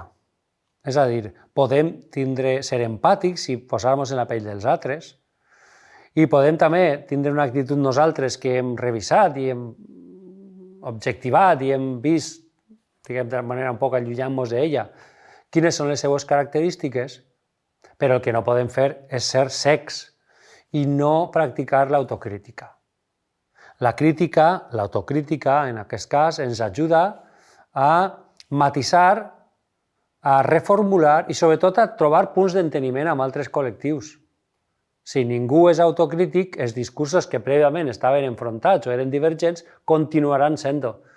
Si podem acostar posicions és perquè hem matisat a través d'un procés autocrític. Hem vist quines són les prioritats i quins elements són prescindibles i hem reformulat visions perquè ens hem adonat que la del company o la de la companya poden tindre igual de valor o estar millor plantejades, etc. Per tant, l'empatia i l'autocrítica són instruments o elements necessaris per a que un diagnòstic rural participatiu tinga èxit. I com diu ahir, i he repetit o he insistit en això en diverses ocasions, una cosa és la necessitat de trobar camins comuns, consensos, però l'altra és anul·lar les divergències. No és el mateix. Una cosa no implica l'altra. La divergència estarà pràcticament sempre en la nostra societat, perquè les posicions de partida a nivell social i grupal són diferents. Fins i tot, he dit abans, que poden ser oposades. Un exemple clàssic és empresaris i treballadors i treballadores.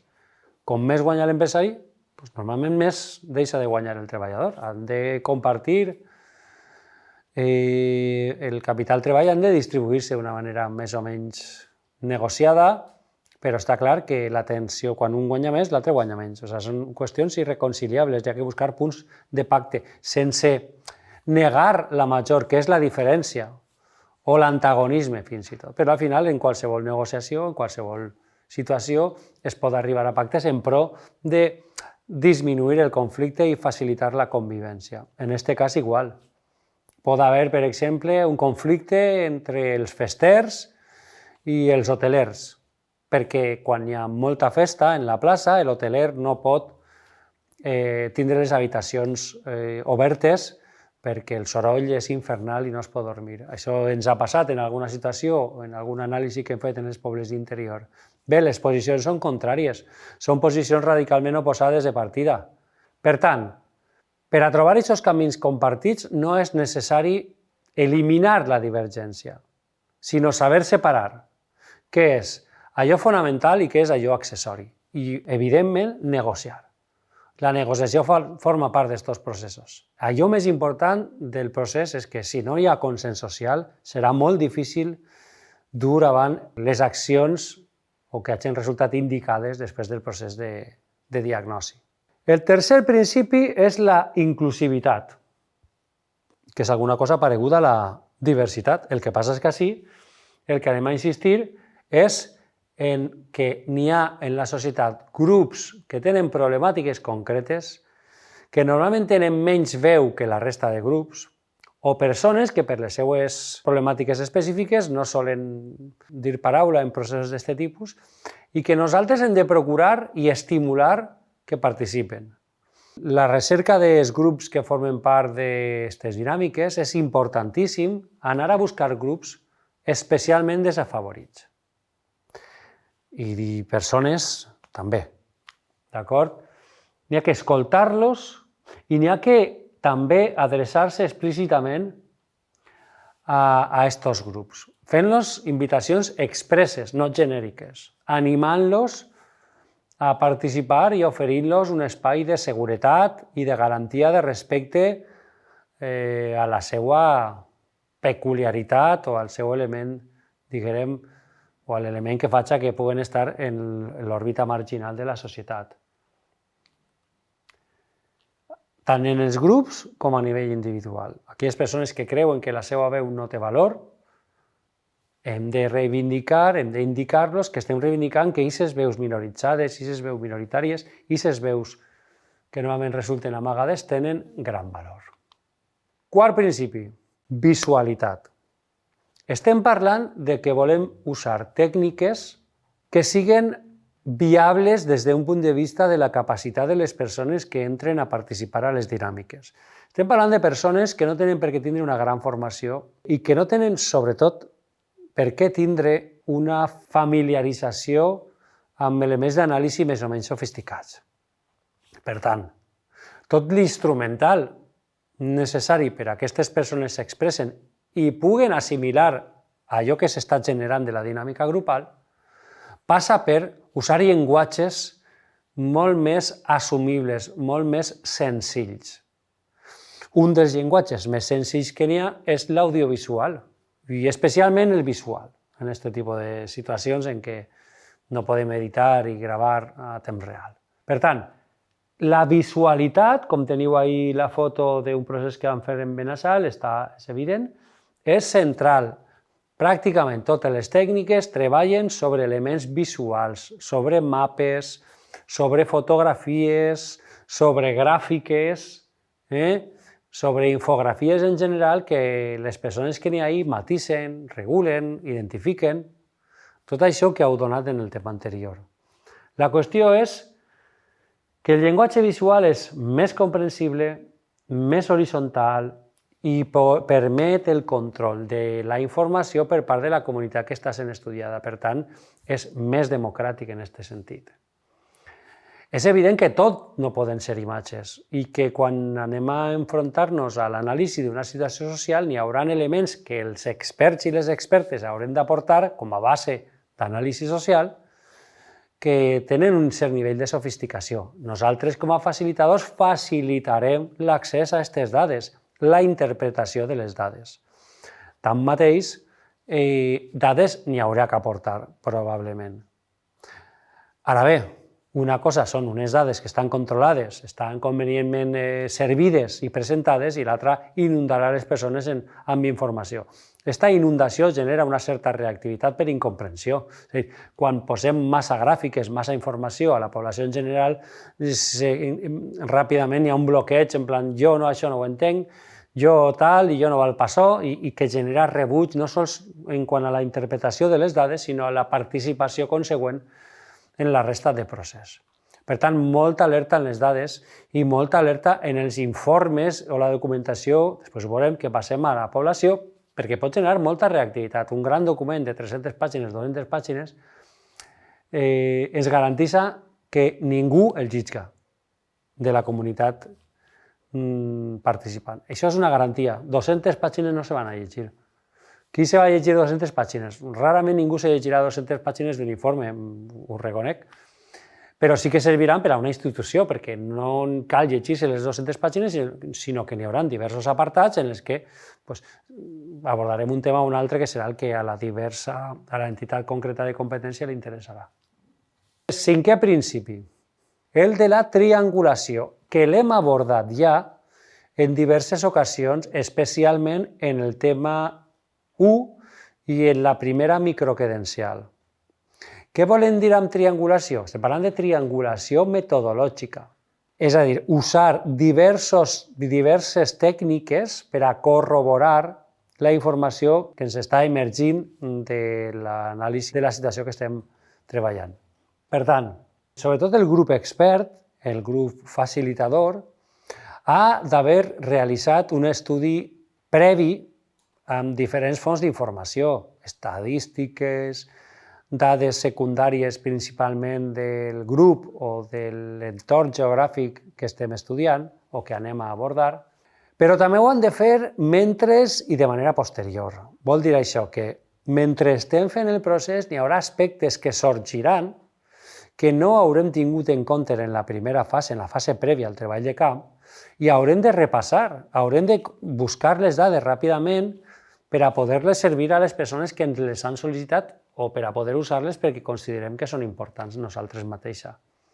També de manera posterior n'hi haurà que seguir treballant amb el tema. Una vegada hagi passat el treball de camp, podríem dir, i s'estiguen realitzant les conclusions o la redacció de l'informe.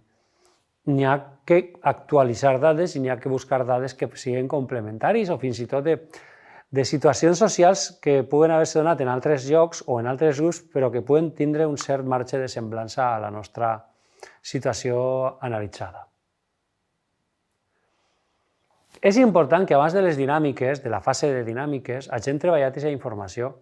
Nosaltres, com a facilitadors i facilitadores, hem d'estar a l'aguait i hem d'estar alerta de qualsevol informació que les persones de la dinàmica es puguen plantejar. Per exemple, en l'anàlisi turístic que vam fer de Benassal, una de les coses que se tenia en compte, una de les coses que vam cuidar molt, és que abans de les dinàmiques de grup, nosaltres ja teníem perfectament controlat quina era la situació del sector turístic a nivell analític de dades secundàries. Sabíem quants hotels n'hi havia, sabíem els problemes que tenien, sabíem quantes places actives i quantes places teòriques n'hi havia. Tot això ho sabíem perquè ho havíem estudiat i quan una persona en una dinàmica preguntava a veure, així quantes habitacions n'hi ha, nosaltres podíem servir-li aquestes dades. I aquestes dades s'incorporaven perquè la gent les havia demanat, en certa manera. I si no, també nosaltres el que fèiem és preparar dinàmiques en base a aquestes dades. És a dir, quins d'estos hotels, en una gràfica, en un mapa, quins d'estos hotels són viables, són actius o tenen més atractiu des del seu punt de vista? Bé, n'hi havia els hotels que havíem estudiat, les habitacions, i les persones es dedicaven a marcar més o menys quin hotel podia ser més indicat per a què cosa o el que fora. Per tant, cal treballar aquesta informació i usar-la també en les dinàmiques. I per a triangular també, no sols per la part de l'ús divers de fonts, no sols val la font oral que ens està sorgint d'ahir, sinó també altres tipus d'informacions, cal diversificar els grups participants. Ho hem dit abans, però és que ara es diu però en un altre enfocament. La triangulació serveix per a que una opinió d'un grup A es contrasti amb una opinió del grup B i amb una opinió del grup C, i entre aquestes tres visions puguem treure una mena de punt comú o de bases constants o comunes a la problemàtica global del municipi o del grup, o de la comunitat o el que siga. Principi 6, selecció de la informació. No tota la informació que n'hi ha disponible és útil per a un treball o per a un procés d'investigació, n'hi haurà que seleccionar-la. Com he dit abans, cal documentar-se bé. No podem anar a facilitar una dinàmica sense tindre idea de què s'està coent en la comunitat, en la zona geogràfica o de la matèria de la que s'està parlant. Evidentment, per la raó que he dit abans de que no podem inundar a dades i a més no podem servir dades que no estiguen prèviament condicionades, adaptades a les capacitats i a les necessitats de la comunitat destinatària de les dades, cal seleccionar bé la informació, tant la quantitat com la tipologia com la forma en què es presenta. No es poden servir dades i informació en excés, ja que satura, resulta al final incomprensible i sobretot perquè intimida a la població, com he dit abans. I a més, sol resultar inútil. Inundar d'informació i de dades a les persones no sol resultar útil, perquè acaba per generar-se un tancament i inclús una deserció importantíssima en aquests casos. El principi 7 és que l'anàlisi que farem de la realitat, és a dir, això és un procés que no partís de que extraiem una sèrie d'informació i ens la duem. i l'anàlisi amb en casa tranquil·lament. No, partís de la base de que tot el procés d'extracció de dades, anàlisi i elaboració de conclusions les fa la comunitat. Per tant, l'anàlisi, com veureu en el tema que vos donarà Emma, el tema següent, és un anàlisi participatiu, que es fa en presència. Nosaltres, com a facilitadors i facilitadores, podrem preanalitzar dades, podem organitzar la informació per a que visualment siga més comprensible, podrem ajudar i assistir a aquest anàlisi, però l'anàlisi ha de ser comunitari. Les conclusions han de ser consensuades, fins i tot en el dissens. Una conclusió pot ser que n'hi ha un col·lectiu que li interessa això i un altre que li interessa una cosa que és diversa, que no els hem pogut posar d'acord i, per tant, que els camins poden ser un o altre o intentarem fer d'un i de l'altre o el que siga. És a dir, no és precís amagar la dissensió, pot estar ben gestionada. I, en quart lloc, el procés ha de sotmetre's a una avaluació constant per part del grup. És a dir, la comunitat afectada i també el grup expert han d'avaluar constantment la conveniència o no, l'adequació o no del procés amb els objectius marcats inicialment, han d'avaluar que s'estan fent bé les coses o no. És important que ho faci el grup, diguem, expert, que es pressuposa que haurien d'estar fent constantment, però el més important és que ho faci el col·lectiu i la comunitat, receptora i al final protagonista del procés. És esta la que ha d'avaluar si el que està fent li va resultar útil o no, perquè és la que desertarà o la que continuarà en funció d'aquesta anàlisi. Nosaltres hem de participar i sobretot intentar contribuir a corregir els dèficits o les qüestions crítiques que n'hi hagin resultat d'aquesta avaluació. Canviar sempre és bo i més quan s'ha analitzat prèviament el canvi. El pitjor és que no tinguem una anàlisi i no canviem situacions que puguen estar erosionant el grup o fent-lo malbé en general. Passes o fases del diagnòstic rural participatiu. Com tota metodologia, com tot procés, el diagnòstic rural participatiu té un conjunt de fases, de passes seqüencials que s'han de més o menys complir. Algunes d'elles estan més clares, algunes podem dir que poden superposar-se, però en general són passes de compliment obligatori.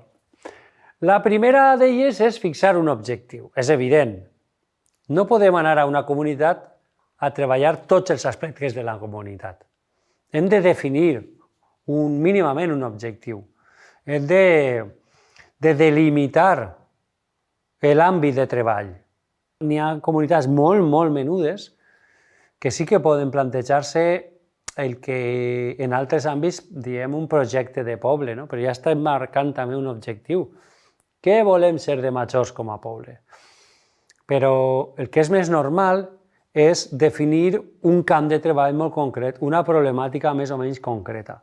Quan encetem un procés d'investigació, no ho fem perquè sí, sinó ho fem perquè volem resoldre un problema o resoldre un repte que ens hem plantejat.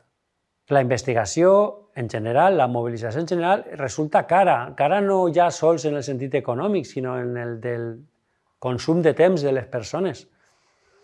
Si ens plantegem fer que molta gent es dedique o ens acompanye en aquests processos, és perquè algun objectiu més o menys clar hem de tindre plantejat, perquè parlar per parlar ja ho fem en el bar, l'exemple que deia abans.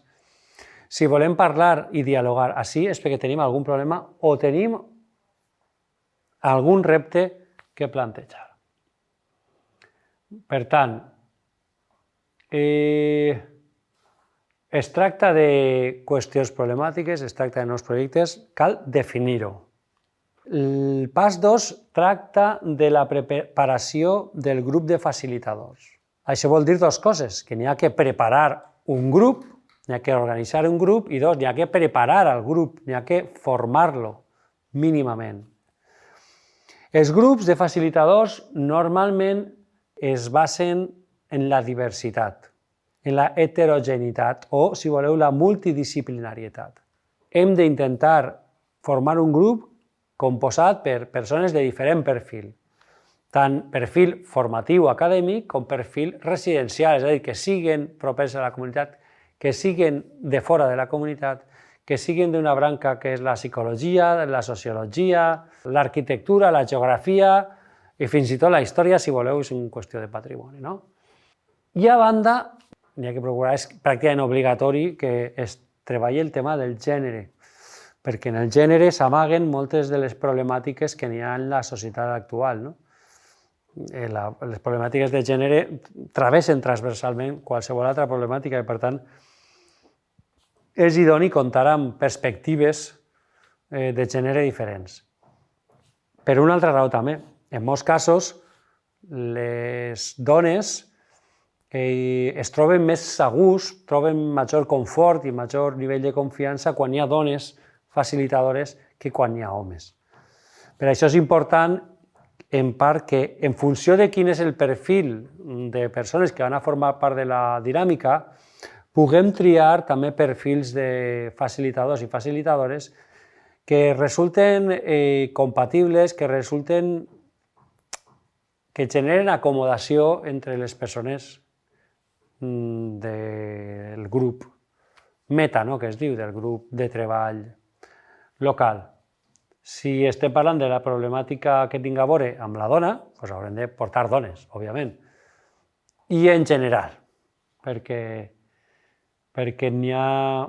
Perquè, com vos he dit, és una problemàtica transversal. Ara bé, si estem parlant en una comunitat de certes religions o cultures que està tenint algun problema, haurem de veure quin perfil duem per a que pugui ser compatible.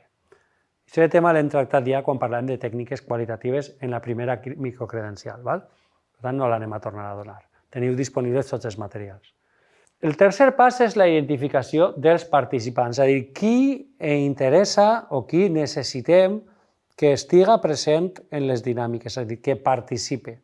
Insistisc, no és precís que en una dinàmica participen tots. Podem fer moltes dinàmiques en què n'hi hagi participacions, diguem, dels diferents segments o grups socials existents en la població. Per tant, en primer lloc serà definir els grups d'interès. Respecte a aquesta problemàtica, quins són els grups d'interès que n'hi ha?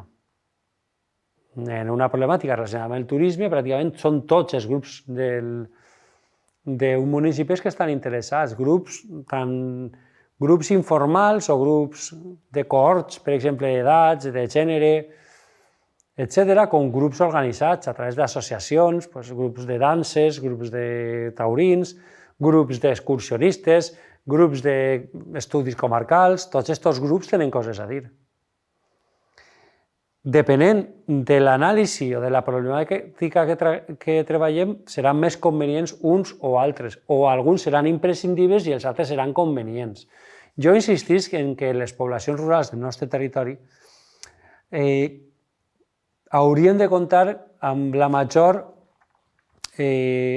nombre de grups possibles o la major diversitat possible. És evident que n'hi ha temes que de vegades generen certa renúncia per part d'alguns grups que no estan gens interessats. Pense, per exemple, de vegades en els caçadors, que són grups que no solen participar massa, almenys des de la nostra experiència en aquests processos, tot i que sí que tenen a veure, per exemple, en el turisme.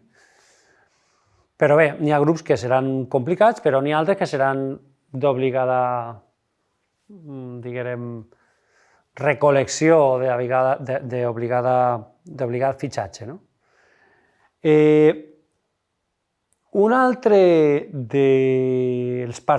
altres participants que ens interessen, com a mínim en una fase prèvia del procés, no dic ja en les dinàmiques, que també, però per a constituir les dinàmiques, són els informants claus.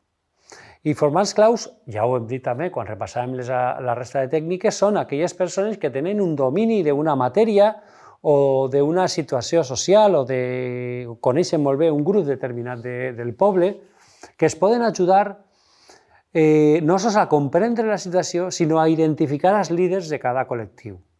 Això és un pas fonamental, perquè aquests líders hem de fer-los nostres, hem de fer-los partíceps del procés, perquè darrere d'ell tindrem a molta altra gent. Si no captem, si no fem un treball de captació de líders locals, ho tindrem molt més complicat. No sols ja perquè siga més difícil arribar a la resta de la gent, sinó perquè també pot generar una certa reactivitat. Heu de tenir en compte que els líders locals ho són per mèrit, no ho són per imposició, perquè ningú està en una associació perquè li ho imposen. Aleshores, són persones que són respectades i que hem de respectar també nosaltres. Per tant, aquest tercer punt de líders i representants associatius és fonamental. Hem de captar-los cautivant-los, és a dir, convencent-los que el procés és necessari, que els aportarà com a mínim un coneixement major de les problemàtiques del seu poble, tot i que podem dir que poden resultar evidents problemàtiques d'altres col·lectius i no de problemàtiques que pot tindre ell, per a no fer-lo, per a no acusar-lo d'ignorant sobre la seva pròpia problemàtica, si voleu, però que ens ha d'ajudar i ens pot ajudar a resoldre problemes de tot el col·lectiu. Això és molt important, captar-los. N'hi ha que tindre en compte també, a l'hora de constituir aquests grups de participants, si n'hi ha barreres de caràcter cultural i lingüístic que siguin importants. Per exemple, si en una comunitat n'hi ha un gran grup de persones immigrants o de persones immigrants que tenen una cultura compartida molt gran i que pràcticament estan funcionant com a gueto, haurem de procurar intentar gestionar aquestes diferències tan acusades, perquè si no es pot fer molt difícil gestionar el grup. Insistisc, a aquests grups també n'hi ha que incorporar-los per el que estàvem dient abans de la inclusivitat. A aquests grups n'hi ha que integrar-los en aquests processos, perquè si no estarem oblidant una part importantíssima de la societat, que té dret també a contribuir a ella. Però hem d'estudiar bé com gestionar això. Si fem grups a part, si es barregem en determinades persones de l'altre conjunt de col·lectius, etc. Igual passa amb els grups marginats. Ho he dit abans, és importantíssim, necessari, que aquests grups puguen ser convidats i accedisquen a participar en el nostre treball. Cal gestionar també i tenir en compte si existeixen problemes entre grups, perquè, clar, estem dient que és convenient que tots s'ajunten, és convenient compartir en ells, que compartisquen les seves problemàtiques, fins i tot si n'hi ha divergència o contraposició, però, evidentment, hem de gestionar aquesta diversitat i aquesta divergència. No és una cosa gratuïta que dos grups que han estat oposats molts anys, per exemple, es posen a parlar d'una manera més o menys educada i amigable. No, poden haver problemes i fins i tot poden haver problemes que tinguin tal magnitud que sigui impossible posar-los d'acord o que accedisquen, diguem, alhora a una dinàmica o una altra. Bé, això és una qüestió que n'hi haurà que gestionar. Se poden convidar a dinàmiques diferents i intentar acostaments. És aprendre a gestionar-lo.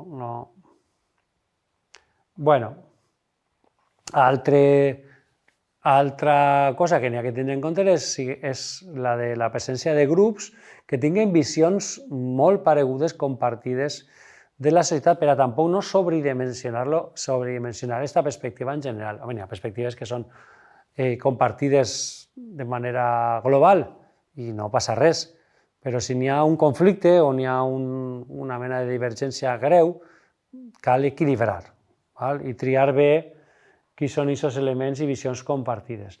Ara bé, també és veritat que poden haver altres que siguin de consensos pràcticament globals i que no siguin conscients i que ens donem compte en les dinàmiques i tal. També un poc s'ha dit ja, és necessària aquesta vigilància de la diversitat de perfils molt diversos i equilibrats. Per tant, a l'hora de formar grups i identificar els participants, tenint en compte totes aquestes qüestions i variables. Un altre dels aspectes importants és la identificació d'expectatives. Per què? Perquè el que pot ser un dels errors més greus que n'hi ha en les dinàmiques participatives globals és generar falses expectatives, perquè es produeix una reactivitat posterior brutal i perquè es produeix una decepció dels col·lectius i de les persones que ens han ajudat dramàtica. Per tant, n'hi ha que aclarir què espera cada col·lectiu de l'experiència del diagnòstic rural participatiu. Tu què esperes? Això, doncs això no ho pots esperar. O sí, perfecte, ho pots esperar, endavant. La realitat és esta, en el grup anterior. Si no pots, tu, aquesta expectativa que tens és irrealitzable. Si vols continuar t'animem a que ho facis, l'expectativa és una altra, però amb això anem a tenir un problema. Al mateix temps que estem dient això, tot i que l'expectativa l'hem rebaixat, hem de dir que el propi procés és un element que és valuós per ell mateixa. I això és una expectativa que és real i no és massa alta. És a dir, escolta, participar no te va a fer mal. En tot cas, farà bé. Vas a escoltar una diversitat d'opinions que estan al teu voltant i potser canvien un poc la teua o potser la teua canvia la d'ells. Per tant, és una qüestió positiva, el propi procés. Ara bé, insistim, no hi ha seguretat, no podem garantir seguretat que els canvis que hem proposat puguen dur-se a terme. Hem d'evitar després que n'hi hagi protestes per el fet de dir escolta, m'havies dit tal i no n'hi ha qual. I després, un aspecte important i que anem a treballar a continuació un poquet més és el de gestionar el suport institucional. No podrem complir la major part de les expectatives materialitzades a través de les propostes que han emanat del procés de participació si no tenim de cara o no tenim com a col·laborador a les institucions de govern. Per tant, ho dia abans, sense el govern de cara, sense el suport del govern és difícil dur endavant un procés de diagnòstic rural participatiu, però ara ho repetisc. No és que siga possible dur a terme, és que el que serà sobretot complicat serà dur a terme les propostes o part de les propostes que necessiten del suport o l'economia o el finançament o les autoritzacions del govern institucional. N'hi ha també un altre aspecte que s'ha de tenir en compte, que és el de les necessitats informatives. Insistim, ho hem dit abans, n'hi ha que identificar la informació necessària, que a més ha de ser definida pel grup. És a dir, nosaltres, com a personal de suport, podem orientar, però la informació que cal buscar, la informació que cal treballar, que cal que emergisca, és una decisió finalment del grup. Nosaltres ens hem trobat en processos en els que preguntaven sobre... Teníem un objectiu que era el d'estudiar la part de la gestió mediambiental d'una comunitat. Bé, vam obrir un procés i la comunitat el primer que va decidir era que aquest aspecte no tenia importància per a ells. Per a la comunitat tenia importància un altre aspecte diferent, que era l'accessibilitat als terrenys rurals. Bé, què anàvem a fer? Consultant l'Ajuntament es va decidir continuar el procés perquè està clar que la necessitat informativa i de treball sobre una qüestió concreta no era la que nosaltres havíem percebut o la que la institució, millor dit, financera havia percebut, sinó que era una altra. I es va acabar treballant l'altra, perquè la institució estava compromesa i la població estava col·laborant. L'aportació d'informació no sols es refereix a aquella informació que es produeix dintre del grup, sinó també la que ve de fora, en la que ja hem insistit en repetides ocasions. En aquest cas, el diàleg entre les persones normalment genera informació, però també la demanda. Demanda informació sobre aspectes tècnics sobre els que s'està treballant, perquè les persones, una vegada estem en marxa en un diàleg, necessitem saber si una afirmació és verdadera, necessitem conèixer certes dades del que siga, que s'estiga estudiant, i aquestes dades normalment estan a través de fonts secundàries. Com a tècnics, hem de procurar buscar-les i facilitar-les, fins i tot a temps real, que de vegades ara ja es pot fer a través, si tenim un cert control i tenim un ordinador amb accés a internet. El pas 6 és la selecció de ferramentes. quins dels instruments que hem donat en el tema anterior seran útils, necessaris i assumibles en el procés que estem duent a terme. Cada tipus d'informació que hagin decidit que ens fa falta, ja insistís, informació pròpia, que en fem emergir del nostre diàleg, o informació externa, té la seva tècnica, diguem, afí. Una vegada resolta aquestes necessitats informatives, el que podria dir-se, i també anomenar-se objectius d'investigació, escollim les més, diguem, afins, o les que tenen com a objectiu aquest tipus d'informació.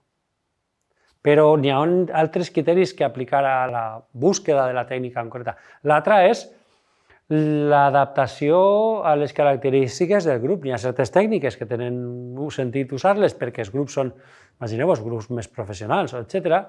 O altres tècniques que no cal usar-les sense els grups que no van a ser capaços de dominar aquest tipus d'informació o gestionar aquest tipus de tècniques. També un altre criteri és que siguin viables, tant de temps com d'espai. A vegades no podem organitzar una dinàmica X en un espai reduït o a l'inrevés. Per tant, el temps disponible, els recursos econòmics disponibles o l'espai en el que estem, temps, espai i recursos, condicionen també la selecció d'una o altra tècnica o ferramenta. També tenim disponibles dades secundàries que moltes vegades oblidem. Em refereixo a això, a que ens entestem en trobar informació o preguntar coses a persones de la comunitat quan són preguntes d'una concreció tal i que són difícils de respondre per una persona determinada. Quantes places d'hotel n'hi ha? Ha de ser una persona mínimament experta. O quantes places d'allotjament? Sí. A més, és una pregunta relativament absurda quan aquesta informació la tenim a través de les secundàries. Que és una pregunta, un debat més útil d'aquestes places que tenim d'alta en els registres institucionals, quantes són realment efectives. Ahir ja entrem en el terreny del coneixement propi del poble, no n'hi ha dades exactes, però podran fer-nos una estimació de que aquest hotel no està obert, aquell sí que està obert, tot i que en digui places donades d'alta, etc. Bé.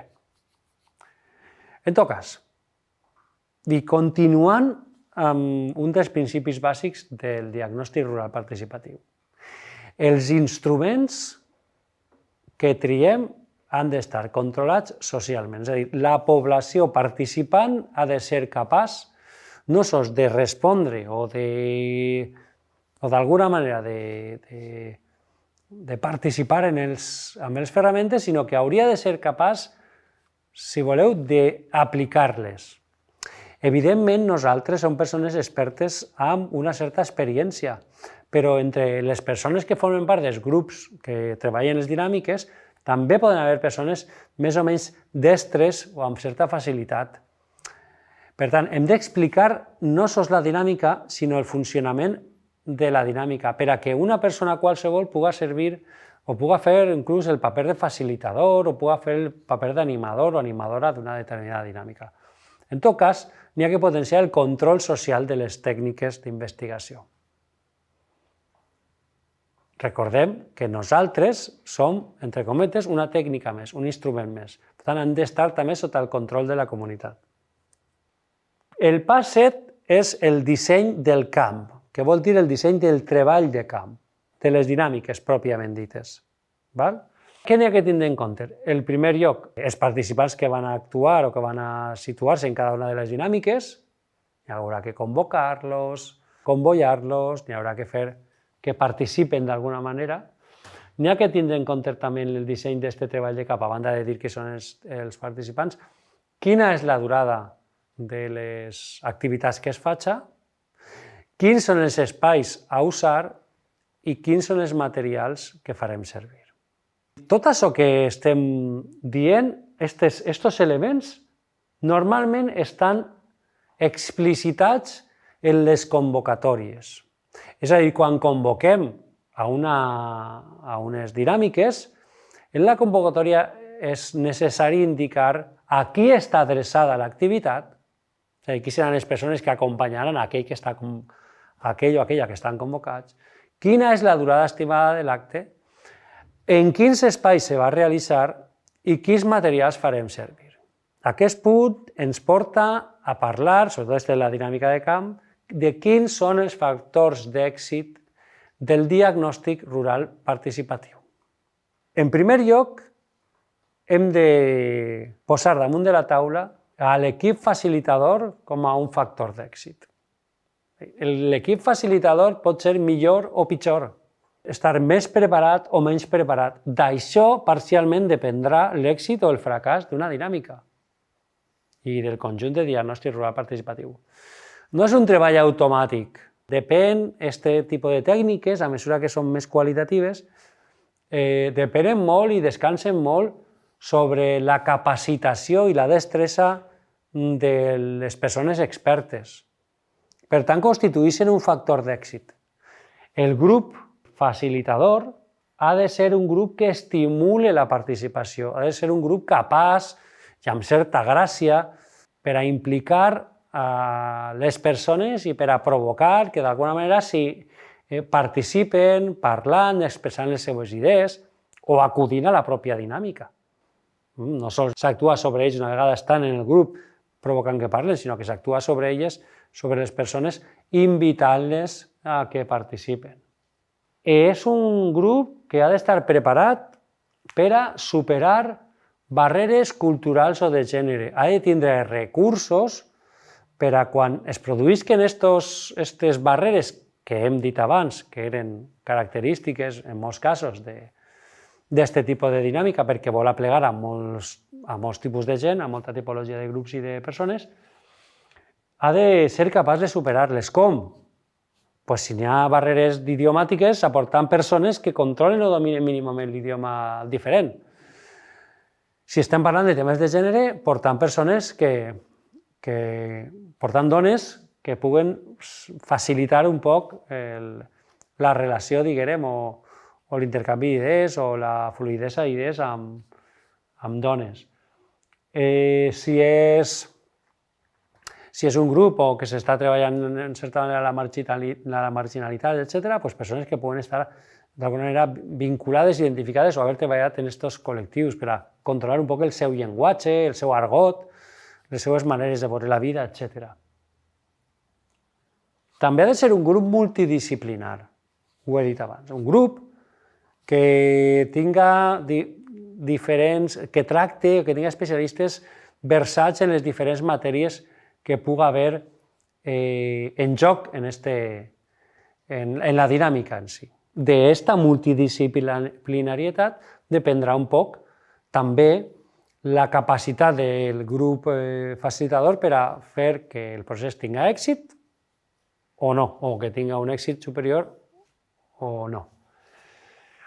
I finalment també dir que respecte a l'equip de facilitació, aquest equip ha de dominar, ha de tindre un control de la informació, de la matèria o del col·lectiu que està en joc, que està sent treballat des de la dinàmica. No podem, i això passa en moltes altres tècniques, no podem preguntar absurditats a les persones, tant en les dinàmiques de grup com en les entrevistes que puguem fer prèvies a persones, a informants claus, etc. És a dir, no podem no dominar l'assumpte, no saber de què va el sector turístic en un poble quan estem fent una diagnosi d'aquest tipus i no haver estat ben informats o amb un tema ben treballat. El segon factor d'èxit és, en aquesta disciplina o en aquesta metodologia, però en moltes altres de la vida en general, la programació i la convocatòria. Per a programar una dinàmica o un diagnòstic rural participatiu hem de saber que n'hi ha un calendari que té el poble, que n'hi ha oficis i temporades en què en els pobles, especialment els rurals, la gent es dedica a unes pràctiques que són necessàries i de realització en un temps concret de l'any. Quan estem parlant del món rural, que n'hi ha molta relació amb el sector agrícola, no una dependència laboral, però és una dependència com a segon treball, com a aspectes d'oci, etc., i també com a primer treball, òbviament. Sabem que n'hi ha èpoques que n'hi ha recol·lecció i quan hi ha una recol·lecció va tota la família a fer la recol·lecció, o èpoques en què n'hi ha unes festes i està tot el poble absolutament volcat en les festes. Per tant, aquestes èpoques les hem de tindre en compte i no podem programar sense ser conscients d'aquests calendaris. L'altre aspecte és també que cal anunciar aquest tipus d'esdeveniments amb temps, perquè les persones tenim les nostres vides ja carregades d'esdeveniments i de compromisos, i això és un compromís més, que a més no aporta res a canvi material, sinó que es tracta de participacions voluntàries i altruistes sempre, ja que tindreu en compte. I per tant cal fer que la gent se prepare l'agenda, no? I finalment també fer una molt bona difusió. A això estem molt acostumats, malauradament, a rebre convocatòries que són una convocatòria que es limita a donar una data i l'hem vist en algun canal, un cartell, o fins i tot ens ha arribat al correu. I aquestes convocatòries estan destinades al fracàs. Actualment, en les èpoques d'internet, de xarxes socials, on estem inundats d'anuncis, la nostra convocatòria ha de superar totes aquestes barreres de competència d'altres anuncis. Per tant, hem de ser relativament insistents, usant diversos canals i, sobretot, en els pobles, en el medi rural, n'hi ha un canal que és el més efectiu, que és pràcticament infal·lible, i és el boca-orella a través dels líders i dels lideratges locals. Per tant, per a fer una bona convocatòria i una bona difusió, hem de convèncer els líders locals que siguin aliats de la nostra convocatòria, perquè no sols farà que ells vinguin, sinó que segurament incorporarà altres persones. A banda, esta convocatòria, i fins i tot per adreçar-nos als líders, no es pot fer només en un cartell o en un banc. S'ha de fer, sobretot, fent ús del telèfon o la relació personal. El posar-nos a nosaltres com a garants del respecte i com a un poc víctimes del menyspreu de la persona que no vindria a la reunió o a la convocatòria. N'hi ha que usar moltes vegades la nostra persona com a element, diguem, d'enganxe, no?, de les persones. I això és insistència, certa gràcia, certa dot social, no tot el món ho tenim. N'hi ha persones que tenen molta gràcia i molta facilitat per a dur les persones al terreny que volen, estaven en aquest sentit, i que ho fa molt bé. D'aquest factor dependrà un poc l'èxit o el fracàs també d'una convocatòria i d'una dinàmica. Un altre aspecte que és capital per a l'èxit o el fracàs és el de la ubicació. Normalment no es té en compte molt bé aquest aspecte, però és fonamental. L'experiència ens diu que l'espai condiciona amb un alt percentatge l'èxit o el fracàs de la dinàmica. Ho dic perquè l'espai no és baladí, actua, és un factor. Si l'espai està molt polititzat, mal. Si l'espai no és accessible per a persones amb dificultats de mobilitat, mal. Si l'espai és fred o humit o fosc, mal. O calorós, mal. Aquests elements que conformen, si l'espai és menut, mal. Si és massa gran, mal. Per tant, l'espai ha de ser adequat des de tots aquests punts de vista, en tots aquests aspectes, i, a més, incorporar elements necessaris per al desenvolupament de la dinàmica. En funció de la dinàmica que tinguem, farà falta taules, caldran cadires, caldran panells en les parets per a poder penjar el que siga. És a dir, ha de complir tots els requisits, diguem, adequats d'habitabilitat, però a més els requisits metodològics o tècnics. En definitiva, la tria de l'espai és molt important. Nosaltres som partidaris de trobar espais simbòlics, amb una certa significació simbòlica compartida per el poble. Per exemple, una plaça que tinga un especial significat en el poble, que no genere massa dissensos, no? O espais de caràcter institucional, però no l'Ajuntament. Per exemple, una casa de cultura, una casa de joventut, etc., que estan menys polititzats, també les institucions, l'alcaldia i les regidories ixen del seu espai de confort i un poc es forces a participar en un escenari on la resta de persones estaran més equiparats a ells. I a banda de tot, que això també ens ha passat, quan és un espai públic, sobretot, un espai, me referís, obert, n'hi ha un problemeta, que és el tema dels lavabos. Pareix una tonteria, però és decisiu per a que la gent pugui aguantar 2-3 hores de dinàmica.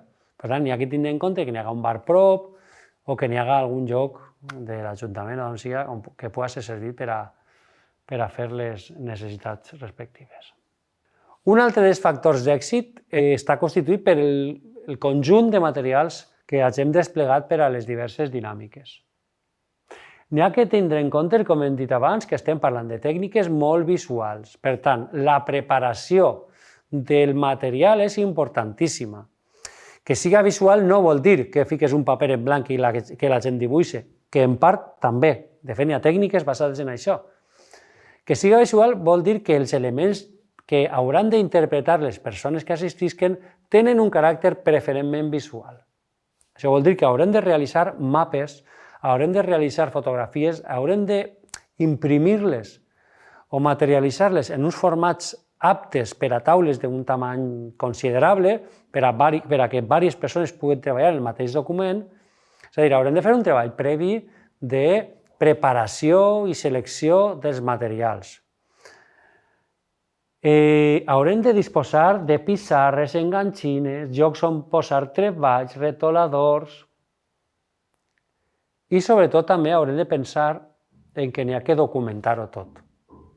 És a dir, nosaltres podem tindre un mapa, un plànol, en el que les persones hagin marcat els elements simbòlics de la localitat, els elements a què donen importància als diferents col·lectius, resultarà un mapa ple de puntets o de gomets, un mapa d'INA2, que és ja d'unes dimensions grans, que serà difícil de guardar o de gestionar, que haurem de guardar per a les diferents dinàmiques, però que bé, és útil fer una fotografia i d'alguna manera digitalitzar-lo quasi pràcticament a l'instant per si acas passa alguna cosa. És a dir, hem de preparar càmeres de fotografia, gravar declaracions o exposicions públiques per part d'alguns participants, no sols perquè resulta una documentació interessant i susceptible de ser analitzada, sinó perquè després podem fer difusió d'aquestes dinàmiques. Podem fer xicotets vídeos, xicotetes entrades a xarxes socials que faran, que ens serviran un poc de publicitat de l'instrument que estem duent a terme. Per tant, hi ha que també pensar en aquesta perspectiva de que el propi mètode, el propi treball, és en si un acte de publicitat de la voluntat de dinàmica o de solució de problemes que té el poble. Usem-les, fem servir les pròpies imatges que hem generat, i també el que vos dia respecte a la ubicació que hem tractat abans, a vegades fer-lo en un espai públic, en un carrer, ens obri molt la possibilitat de que molta més gent se sume, o almenys que se visualitzi perfectament que està passant una cosa rara en el poble. Això no passa quan estàs tancat en un edifici, però sí que passa quan estàs en una plaça, que eres molt més visible i generes moltes més preguntes. Què feu així i tal? Això, de vegades, resulta en persones que passen a formar part d'aquestes dinàmiques, que nosaltres almenys som partidaris de que, a banda d'aquests grups que hem triat, que hem convidat, que hem seleccionat, que obrir aquestes dinàmiques a tothom que vulgui apuntar-se, perquè no sobra la paraula de ningú. Haver uns mínims, bàsicament, que recullen aquesta diversitat per a no fer discursos monòtons o monolítics, en el sentit que sols representen a una part de la població, sinó que n'hi ha que intentar que aquests diversos discursos es barregen per a trencar un poc els monolits diferents i que puguen fer una construcció més rica. El treball de camp, del diagnòstic rural participatiu. Com ens organitzem? El treball de camp es pot resumir en 3 moments.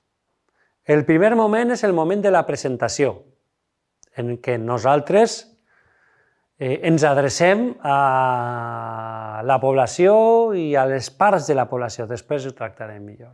El segon és la part de l'anàlisi, en què s'obté i es treballa la informació que hem obtingut. I la tercera part és la de la realització de propostes que seran un poc la fi o l'objectiu dels diagnòstics rurals participatius, propostes d'acció i de solucions als problemes que s'han detectat en la fase d'anàlisi.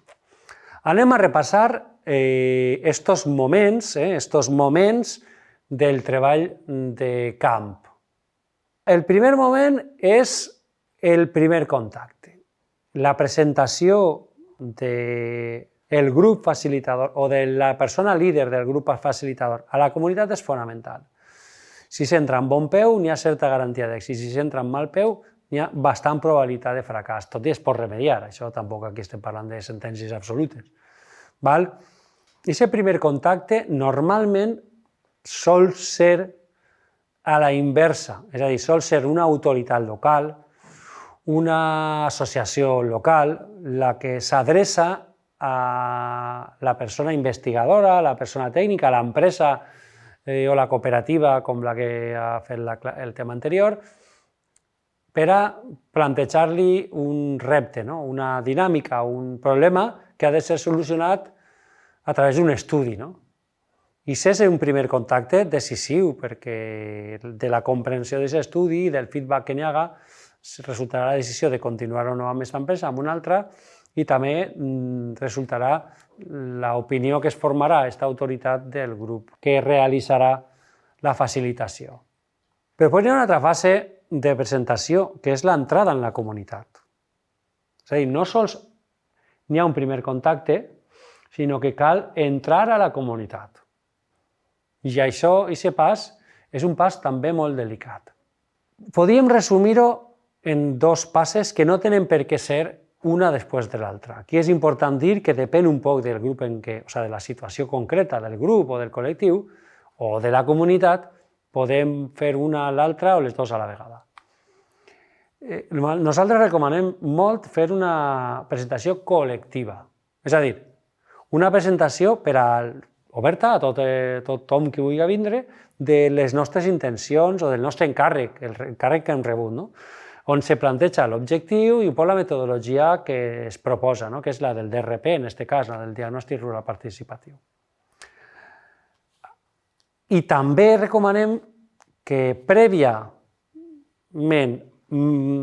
més o menys alhora, i també de manera posterior, es facin entrevistes de caràcter individual a persones que puguen tindre paper clau, que siguin o informants claus, és a dir, persones que coneguen bé la comunitat i que es puguen ajudar a identificar prèviament problemes, líders, etc. I també reunions amb líders locals, que seran, en definitiva, els que faran que la comunitat s'incorpori al procés. Aquesta presentació que us he dit abans es pot fer depenent del nivell de contacte que tinguem en la localitat. Si creiem que és una localitat que respon molt bé, hem fet un contacte previ en l'autoritat i hem vist, es pot fer la reunió i després ja anar a buscar a aquests líders, o es pot fer al revés, pot buscar primer als líders, explicar-los el projecte, fer-los còmplices un poc del plantejament i que ells també vos ajuden a convocar la gent a aquest primer acte de presentació. Es pot fer el que vulgueu i es poden fer fins i tot dos actes de presentació. Un per a qui vinga en fred, a porta freda, diríem, i que vindrà normalment poca gent, però ja haurem anunciat oficialment l'inici d'alguna cosa, o es pot fer després de fer tota aquesta ronda de contactes. Jo personalment crec que és millor fer una ronda de contactes prèvia que fa que la gent es faci còmplice de nosaltres i ens ajude fins i tot a fer la convocatòria. Per això depèn un poc de la circumstància. El que és important és que en aquestes reunions s'explica el procés, s'explica la metodologia, s'expliquen els objectius, però no es donen expectatives falses. No podem prometre coses que no puguem complir, i menys en un procés del que no anem a controlar com sí que controlaríem en altres processos d'investigació. En aquests processos no sabem quina és la resposta a les nostres preguntes. Podem tindre una idea, però no la sabem perquè no serem nosaltres qui la generarem. I després també, quan parlem en aquestes entrevistes individuals o en el col·lectiu, és molt important ser honest o honesta. Què vol dir això? Que hem de declarar qui som, quines són les nostres intencions, quin és l'encàrrec i de qui ve l'encàrrec, és a dir, qui paga, si és que ens paguen, que normalment se funciona així. És a dir, si treballem per a una institució, si treballem per una altra, quina és la intenció nostra, l'objectiu nostre d'investigació, però quina també és la intenció de la institució, per a que la gent sàpiga de què estem parlant i si li interessa bé i si no, doncs també. poder criticar-nos o fer el que sigui. Aquests són elements bàsics del punt de l'entrada en el camp, no? A partir d'aquest moment, quan ja tinguem la gent un poc en línia, convençuda, convollada, compromesa amb el projecte, entra la fase de la realització de les pròpies dinàmiques, que és allò, aquest punt que fica anàlisi, el que se farà és analitzar la societat. El que se farà, d'alguna manera, és examinar, reflexionar sobre les problemàtiques que té la comunitat i elaborar una diagnosi. Dins de l'anàlisi el que se farà és manifestar els problemes que tenen els col·lectius, les persones, quines són les pròpies limitacions, tant de la comunitat com dels grups que han vingut. S'intentarà buscar o identificar una perspectiva general compartida de la comunitat, és a dir, intentar trobar mínims, si n'hi ha un relatiu conflicte, trobar aquests mínims comuns denominadors, buscar els punts d'encontre i també d'aquests punts d'encontre o d'aquesta quantitat de problemes que n'hi ha identificats, buscar o acordar una priorització. És a dir, no tots els problemes tenen la mateixa importància i hem d'intentar consensuar que n'hi ha problemes que són més greus i altres que són menys greus, que n'hi ha problemes de fàcil solució i que n'hi ha problemes de molt difícil solució o que depenen més de la nostra capacitat o les nostres forces. Per tant, aquesta és la finalitat de la part de l'anàlisi. I la tercera part és, òbviament, de tot això que emanen propostes. És una part fonamental, la de les propostes, no ens podem quedar en la queixa. Òbviament, hem de proposar vies de solució. Les propostes es basen en l'acord d'unes causes als problemes, és a dir, estos són els principals problemes i aquestes són les seues causes. Nosaltres tenim un conjunt de possibilitats d'acció, que no són més, i que tenim aquest conjunt i algunes accions són més viables que altres, algunes són més possibles que altres. I hem d'acordar, seleccionar, igual que abans hem acordat prioritzar uns problemes o altres, hem d'assumir, acordar que unes vies de solució o unes alternatives són més viables o més buscades que altres. Anem ara a repassar tot el que hem donat en aquest tema, en aquesta secció, a través d'un exemple concret de dinàmica basada en el diagnòstic rural participatiu, que és la del Pla Participatiu de Dinamització Turística de Benassal. Es tracta d'un pla que vam fer fa 3 anys, en 2021, que va resultar, diríem, jo penso que amb cert èxit, almenys tot el que és la mobilització, i que vam dur a terme un equip de la Universitat Jaume I per encàrrec de l'Ajuntament, un encàrrec que havia rebut del patronat o del gremi turístic de Benassal, cosa que ja indica certa garantia, o sigui, ja ens fa sospitar en certa garantia d'èxit en el sentit que hi ha una col·laboració público-privada i un recurs a la universitat. Bé, anem a veure en què va consistir aquest encàrrec. El primer que tenia que dir és que provenia, com he dit, d'una aliança social entre un gremi turístic que no sempre estava d'acord amb l'Ajuntament, de fet era un gremi que era molt reivindicatiu davant de l'Ajuntament, que era políticament, podríem dir, actiu, perquè reivindicava coses que considerava necessàries per al turisme, i un Ajuntament que tenia voluntat de contribuir a solucionar les coses, tot i que en alguns punts divergia, diguem, de l'opinió del gremi. En tot cas, es posen d'acord l'Ajuntament i el gremi per a impulsar un projecte de dinamització turística. Es recorre a l'equip tècnic de referència, en què era jo el director, i se'ns contrata per al projecte. Ahí teniu una il·lustració, és un mapa, és un recurs visual que vam generar per a que la població treballara infogràficament. Bé, l'equip tècnic, abans hem parlat de la diversitat i la capacitat. Bé, així l'equip tècnic va ser format per 2 persones de l'àmbit de la sociologia, una d'elles especialitzada en tècniques participatives, l'altra més en turisme, una persona de l'àmbit de la geografia, un arquitecte i 2 tècniques de dinamització, que han sigut les persones, algunes d'elles estan en el tema anterior. Este va ser un equip que vam conformar, que era multidisciplinar, i que tenia certa experiència en el tema turístic, però hi havia gent que no tenia tanta experiència en l'àmbit turístic, tenia més experiència en la planificació urbana, tècniques de participació, etc. Però en tot cas era divers i expert, prou expert. Com es va planificar l'acció?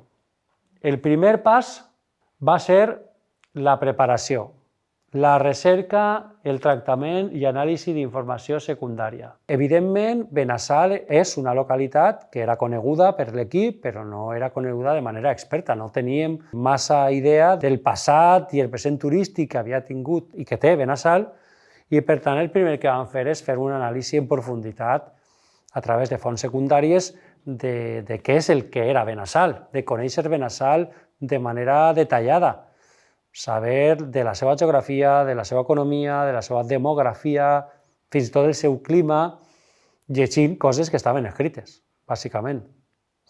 També és cert que en les reunions prèvies vam descobrir que, a banda de les dades disponibles de manera pública, n'hi havia també un treball que havia generat el gremi turístic, que era una enquesta, dades de la qual teníem, però estaven sense explotar. Claro, vam dir, això forma part, creiem que és informació molt interessant, pensem que la podem aprofitar i el que vam fer és directament fer una selecció d'aquestes dades, una neteja un poc d'esta enquesta i aprofitar el que es podia aprofitar.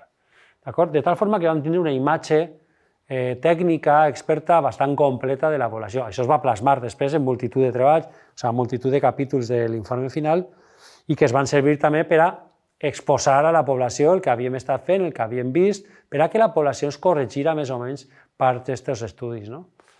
En segon lloc, de la fase de lectura i anàlisi de la informació secundària, extreta de fonts secundàries, van passar a la producció pròpia d'informació, a conèixer per les nostres pròpies vies què passava en Benassal a nivell turístic.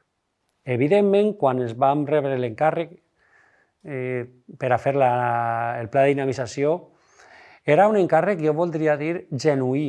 Genuí en el sentit que posteriorment sí que és cert que s'estan fent molts plans de dinamització perquè la Generalitat Valenciana, la institució autonòmica dels valencians, ha obligat a que aquests plans de dinamització estiguen fets per a ser susceptibles de rebre un conjunt de subvencions.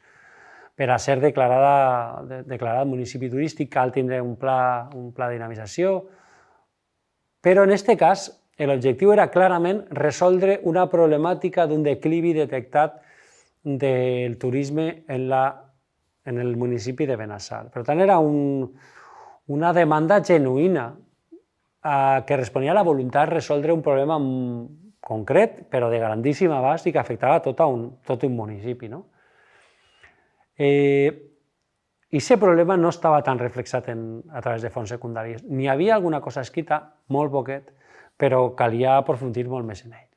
Aleshores, el que vam fer en aquesta segona etapa és fer un conjunt amplíssim d'entrevistes a les persones que tenien alguna cosa a dir al respecte, entre cometes, persones expertes, que van servir per dues coses.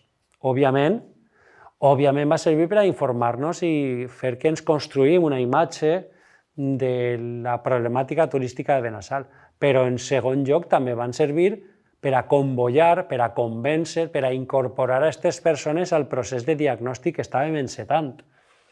Per tant, es va fer aquestes preguntes a informants claus i a experts, però sobretot als informants claus l'estratègia era que ens informen, però que també que això servisca per a incorporar-los al procés, dient-los que estàvem encetant un procés, i això va generar normalment molt bona resposta. A banda de les entrevistes que vam fer també moltíssima observació. Observació, com si heu fet la primera microcredencial ho haureu vist, si no teniu l'oportunitat de veure els vídeos, l'observació va consistir en recórrer molt el terreny d'una manera sistemàtica, anotant i observant un conjunt d'aspectes que eren destacables per a la problemàtica, un conjunt de manifestacions que eren evidents en un recorregut per la zona turística, per la Font d'en Segures. La Font d'en Segures és una mena de poblat turístic que té Benassal a 2 quilòmetres del nucli de població. Es va fer aquestes visites sistemàtiques que van construir una imatge prou, també creiem que rica de la situació. Moltes vegades aquestes observacions es combinaven amb una persona local de tal forma que es va posar en pràctica una tècnica que és la de l'entrevista passejada, si voleu, que és molt útil perquè serveix per a identificar o per a comentar els llocs, la geografia d'un lloc, anar 2 persones o 3 caminant, que te vagin contant quins són els aspectes o la història dels llocs i els aspectes que considera aquesta persona que són problemàtics. Te fa observar certs detalls que no veuries a simple vista, però també sé que també n'hi ha que anar sense persones de la localitat per a aprendre, per a percebre aspectes que moltes vegades també per a ells queden secs, per naturalitzats. Es va fer aquesta fase de la producció d'informació, amb la qual cosa ja teníem un gran volum d'informació externa, provenent de fonts secundàries i primària, i a partir d'ahir es va constituir el nucli promotor. Per què es va fer en aquest moment? Després de les entrevistes, nosaltres ja sabíem qui eren els líders locals, qui eren les persones que realment eren clau per a un procés d'aquestes característiques. Havíem de fer aquestes entrevistes prèvies als informants claus i als experts per a que ens indicaren quina de les persones que n'hi havia i que es podien trobar en el poble podien formar part d'aquest nucli promotor. El nucli promotor tenia que ser divers, format per persones que foren autoritats locals, que foren persones respectades, no autoritats administratives, autoritats en quant a lideratge, i que representaren diferents sectors. Bé, es va fer un grup promotor buscant la diversitat ideològica, tècnica, de gènere i representant de diversos grups d'interès. I per a conformar-lo, la veritat és que el tenien ja mig conformat perquè havien convençut a aquestes persones que eren informants clau, perquè era una bola de neu, una persona t'indica l'altra, l'altra t'indica l'altra, has de parlar en aquell, en este. D'esta forma van constituir un grup i les persones que no formaven, que no havien estat convençudes perquè no havien fet entrevistes en elles, es van anar a buscar-les explícitament, es va fer una entrevista per a convèncer-los de la conveniència de la seva participació, de la seva entrada, etc. Es va fer un nucli inicial i es van negociar un conjunt de qüestions que eren un respecte mínim, una base mínima, que l'Ajuntament anava a acatar també el que es decidira, perquè una de les claus era que algunes persones eren reticents perquè pensaven que l'Ajuntament que anaven a perdre el temps perquè l'Ajuntament no aplicaria els consensos que sorgirien del procés. I bé, en aquest grup promotor estava l'alcaldessa molt compromesa amb les decisions que es prengueren, tenint en compte que ella insistia que la gent havia de ser conscient de que la capacitat de l'Ajuntament era limitada i que a partir, si es tenia clara aquesta base, ella anava a fer cas estrictament al que se decidirà el que decidirà aquest grup i el futur grup que pugui resultar de la dinàmica que va ser un grup, un consell turístic del poble. A l'hora de muntar les dinàmiques, l'ús de les tècniques concretes que vos han donat les companyes, es van tractar molt bé aquestes qüestions. La primera, la difusió. Es va fer difusió per terra, mar i aire, com aquell que diu, amb uns dissenys de cartells específics que clarificaven un poc quin era el ritme d'activitat, quin era el calendari perfectament traçat que es va pactar amb el grup promotor per a realitzar tot aquest conjunt de dinàmiques. Cada una intentava insistir en un aspecte de les problemàtiques turístiques, dels espais turístics del poble, i d'alguna manera sempre tenien o estaven, si vos fixeu, en llocs molt emblemàtics, en llocs molt clau, amb els que la població local s'identificava amb una relació pràcticament simbòlica d'amor. Bé, es va fer molta difusió, es vam dedicar a fer molt de treball de captació per a garantir que a les dinàmiques participava gent, no sols captació nostra, sinó que tot el grup promotor va utilitzar els seus contactes per a fer que la gent vinguera. Òbviament, això facilita molt la tasca dels facilitadors, valga la redundància. Per què? Perquè qui coneix realment el terreny, qui coneix la realitat local i qui coneix a les persones que poden aportar alguna cosa o que són més proclius de vindre a un acte d'estos, són aquestes persones que formen part del grup promotor, aquestes persones clau, estos informants, que van volcar-se en buscar estos grups o aquestes persones que van formar el grup que va involucrar-se en les dinàmiques. Es van buscar espais simbòlics amb importància simbòlica, com veieu, i es van fer convocatòries molt ordenades en el temps i molt prèviament planificades. Si vos fixeu, hi ha pràcticament planificacions des de maig a setembre, i prèviament havien hagut altres. Estem parlant de molts mesos d'antelació perquè la gent tinguera molt clar quan anem a fer les dinàmiques i que ningú poguera dir-nos que li pillava d'imprevist. Tot això amb una intenció, que era amb dues fases. Bàsicament una fase de diagnosi, però sobretot una fase de propostes, perquè el que es detectava és que faltaven propostes de rehabilitació, diguem, de la potència turística del municipi. Aneu a veure ara un videomuntatge que hem fet amb fotografies i vídeos, imatges de la dinàmica de Benassal i després la comentarem.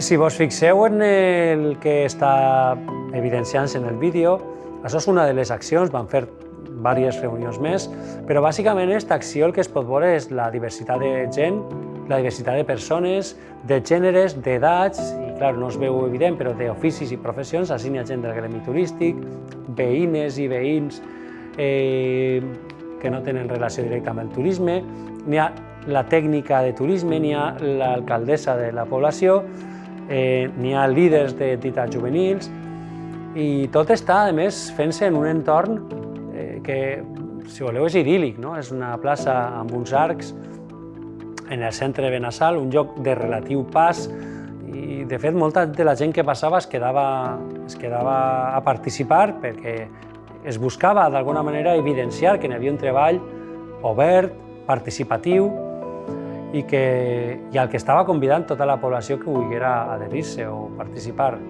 També hi ha un equip de tècnics que està molt dissimulat, però que, si veieu, està sempre ajudant a les persones. En cada taula teníem una persona tècnica i després algunes altres que estaven supervisant en general el treball.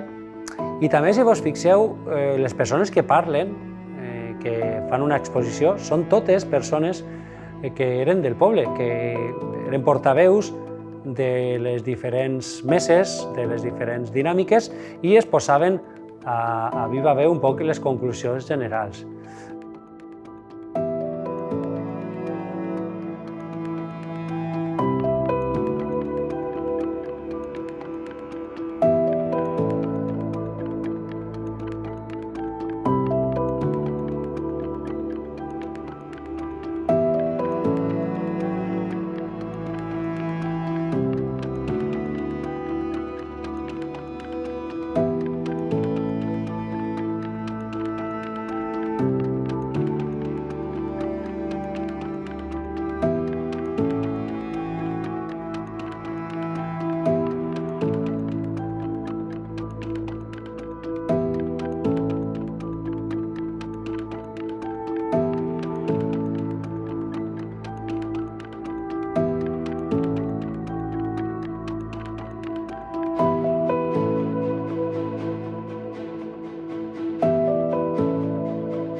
Benassal va ser una experiència realment enriquidora per a nosaltres i creiem que per al poble, i va donar realment resultats que estan plasmats en un pla diagnòstic que té una característica clau a l'hora de la seva redacció.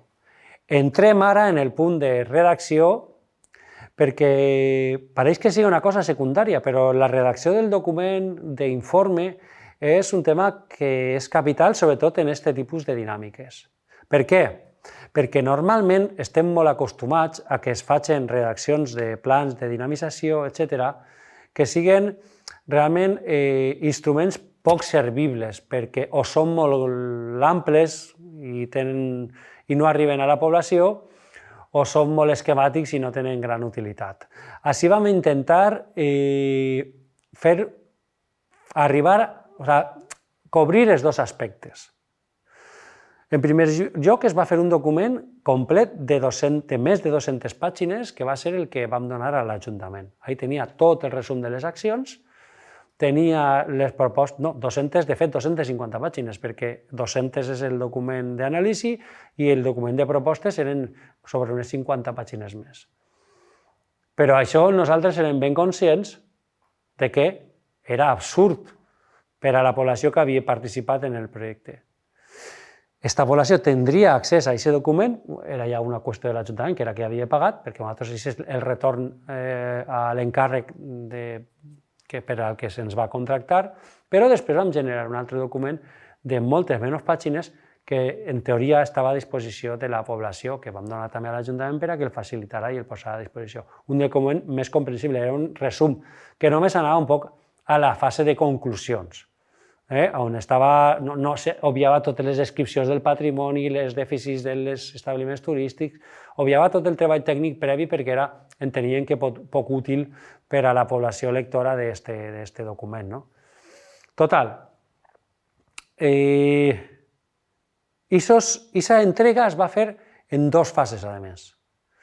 Es va fer una primera fase en mode d'esborrany. Tant un document com l'altre es van entregar per a que la gent poguera fer esmenes, poguera discutir-los, i de fet va haver persones a les que agraïm profundament el seu treball que es van fer una bona anàlisi del document, persones que havien participat i que estan en les imatges que heu vist abans, que es van ajudar molt que van detectar xicotets errors en la redacció i fins i tot en la nomenclatura de certs espais, etc., i es van ajudar a corregir molts defectes. Quan tot això, quan la gent va tindre dret l'oportunitat de corregir i de col·laborar en la confecció d'aquest informe final, inclús matisant algunes idees, etc., es va fer la redacció definitiva que es va posar a disposició de tothom.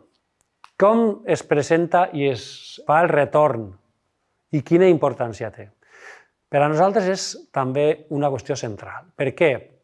Hi ha dos aspectes. El primer és quedar bé i complir amb el nostre compromís amb la població. La població, en realitat, en els processos de diagnòstic rural participatiu ja té el retorn, perquè el fet d'haver participat ja els ha incorporat moltíssima informació amb la que abans no tenien, tant de les altres persones com de la nostra documentació experta, diguem, que hem facilitat, etc. Per tant, ja n'hi ha un retorn. És diferent a l'enquesta o les entrevistes, que aquest retorn no el tenen d'una manera tan directa. Aquí ja el tenen. Però l'acte de devolució formal és un acte en el que oficialitzem la devolució de tota la informació que hem extret amb les dinàmiques i també oficialitzem i escenifiquem la implicació de les persones que ens han ajudat, perquè normalment les persones participen també en l'acte de lliurament o l'acte de retorn i és una oportunitat per agrair-los el treball, per a incorporar-los fins i tot en la taula, per a sumar-los a la celebració de tindre un nou document, etc. Però n'hi ha un altre aspecte que per a nosaltres és central, i és que quan estem fent una devolució, a banda de convidar a les persones que han participat, convidem també a les autoritats, sobretot a les que ens han finançat, que són les que han de comprometre's a que el pla d'accions es duga a terme. Si s'organitza un acte de presentació públic en què va l'alcaldessa, el que siga, el responsable d'administració X o Y, s'evidencia d'alguna manera el seu compromís amb el projecte i es garantissa mínimament que puga ser complit. Per tant, no és un acte sols mediàtic, la presentació i la devolució, sinó que és un acte estratègic que forma part també del procés. És un acte d'agraïment, és un acte de búsqueda de complicitat i és un acte també, per què no dir-ho, mediàtic, que reforça un poc la identitat del poble, no? Que ha pogut fer aquest tipus de dinàmica i que tampoc no és molt freqüent. Fins ací, el tema 4, esperem que us hagi agradat. El tema 5 serà donat per Emma, l'anàlisi serà un tema que tracta de l'anàlisi un poc de totes aquestes dades d'una manera un poc més profunda, el que ho hem donat així, però crec que amb el que hem donat en el tema i amb les tècniques del tema que se vos han donat en el tema 3, podeu enfrontar-vos ja a una dinàmica real en el vostre territori. Sabeu que si teniu qualsevol dubte, teniu ahí el correu electrònic, el telèfon i tots els contactes disponibles i estarem al vostre servei per a col·laborar amb vosaltres i ajudar-vos. Ahí teniu les fonts un poc del projecte. Fins altra.